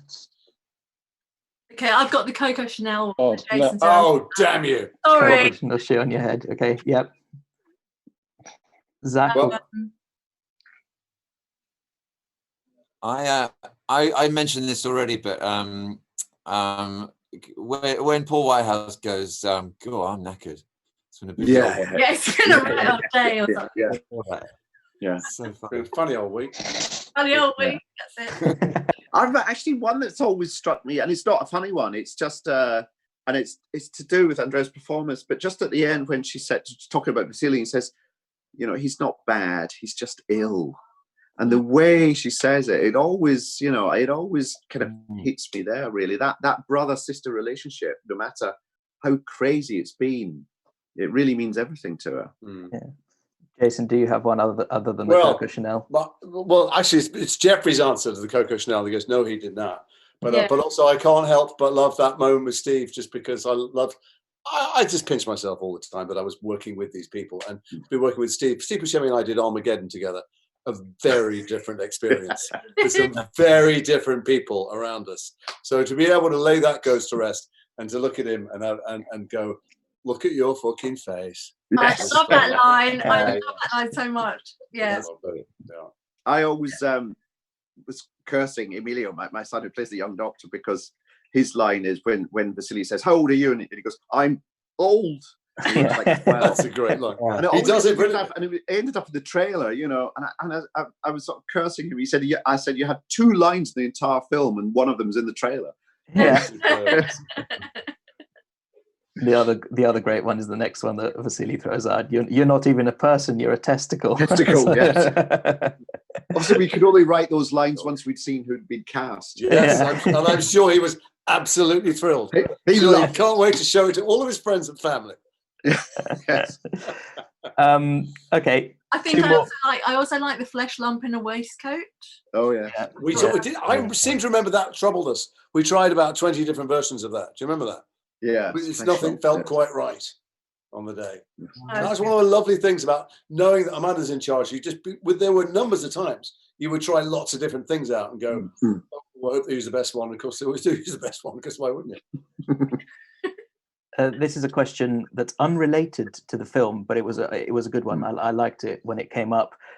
You're all obviously very talented people, but somebody's wondering, what's the most useless talent you have? Jesus. If you have a useless talent. I can remember. I can't remember anything visual ever. I have a terrible aesthetic memory. I can't remember faces. People I know, I forget. But I remember numbers, phone numbers. Every phone number I've ever dialed. I know all my credit card numbers and passport numbers. It's completely fucking useless in today's world. It's a useless skill. Since everything is in the phone, I wish I could remember faces instead. Very useless. Thank you, Jason. Chris, have you got a useless talent? Oh, gosh. I don't know. God, essentially one talent, and it's working out okay at the moment. Let me think. If they make music illegal, then it'll all be useless. Yeah. I can juggle, which there you go. 12, it was like it was really a big thing, and that really seems to have gone away. And so when my wife discovered that I had juggling clubs and a unicycle, like, hang on, what? A unicycle? Because you hid that from her.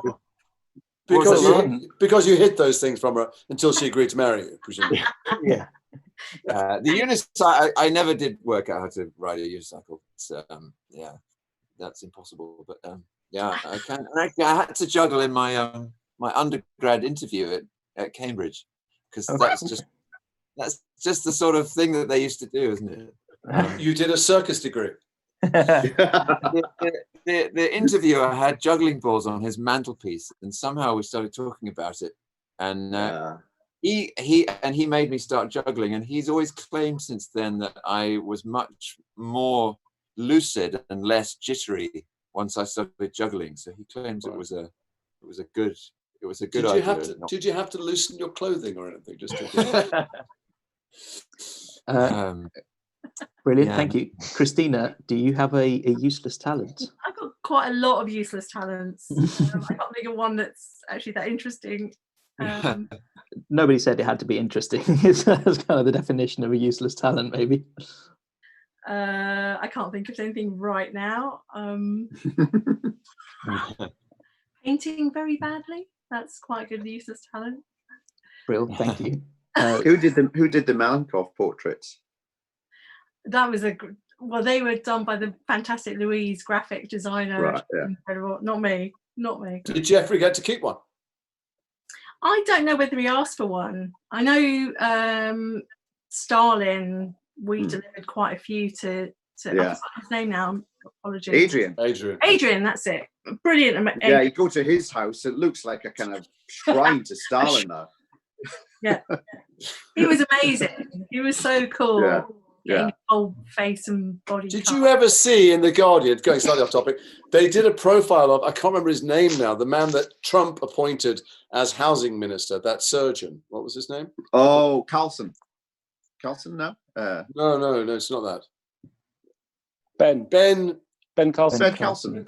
Is it Ben Carlson? Okay. So there was a profile of his house, and it's all, he has a wife and children, he's not living alone, all giant paintings of him and different iterations of him, including one of him with Jesus. Oh, lovely. Ben Carlson, people are telling us. People are correct. Ben Carlson. Zach, him with Jesus. Yes. Or him as Jesus. I'm not going to. One or the other. Just as bad. Oh, okay. Zach, you've slowed down a lot on my screen. You kind of very. No, he moves. There he goes. Did you have a useless talent you'd like to tell us about? I'm here. Can you hear me? Yes. We can hear you. Yeah. I'm here. I can. I used to be able to blow 2 smoke rings at once, but I haven't smoked a cigarette for 30 years, so it's a pretty useless talent. That's utterly fantastic. We'd be useless. Impressive. Keep me entertained for months. Well, and coming back to Armando, have you thought of a useless talent? Do you have a forked tongue, Zach? How does that work? I used to do a routine. When it's Pope John Paul II sang Julie Andrews. Oh my God! But I don't know if people remember what Pope John Paul II sang. It was supercalifragilisticexpialidocious. Even though the sound of it is sounding quite atrocious. If you say it loud enough, you think be quite precocious supercalifragilisticexpialidocious. Never been able to use it anywhere. I tried it on Newsnight. Follow that, anyone, I dare you. It looks like people here love it. That's great. Thank you. Okay, and last question to wrap everything up. Could you each please give us one recommendation of something that we should be watching or reading or listening to during lockdown? One of my favourite films that I've just only really watched recently it's called The Miracle in Milan by De Sica, who did The Bicycle Thieves. And it's the film he did after The Bicycle Thieves. And it's amazing. It's really funny. It's quite absurd, but it still tackles the whole things of, poverty and injustice and so on. But it's a really uplifting, hilarious, fantastical film. I thoroughly recommend it. What's it called again? Sorry, Armando? The Miracle in Milan. Well, thank you. Jason, what do you recommend people watch or listen to or read time in lockdown? Not the news. Yeah.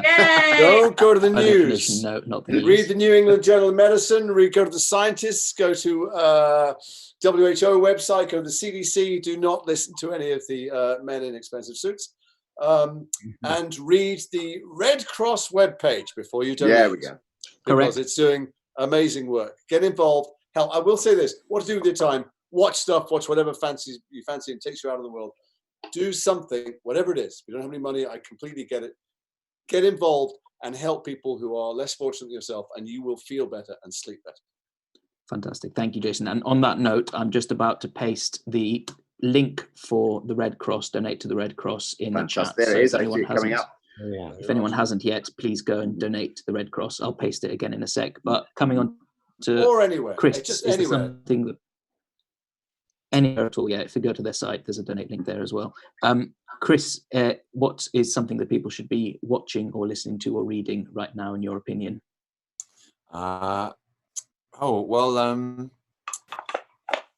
there's no shortage of like ways to find current things. Netflix will throw things at you. I just discovered Buster Keaton not very long ago. I can't believe I got Buster Keaton's amazing. sold without knowing how amazing he is.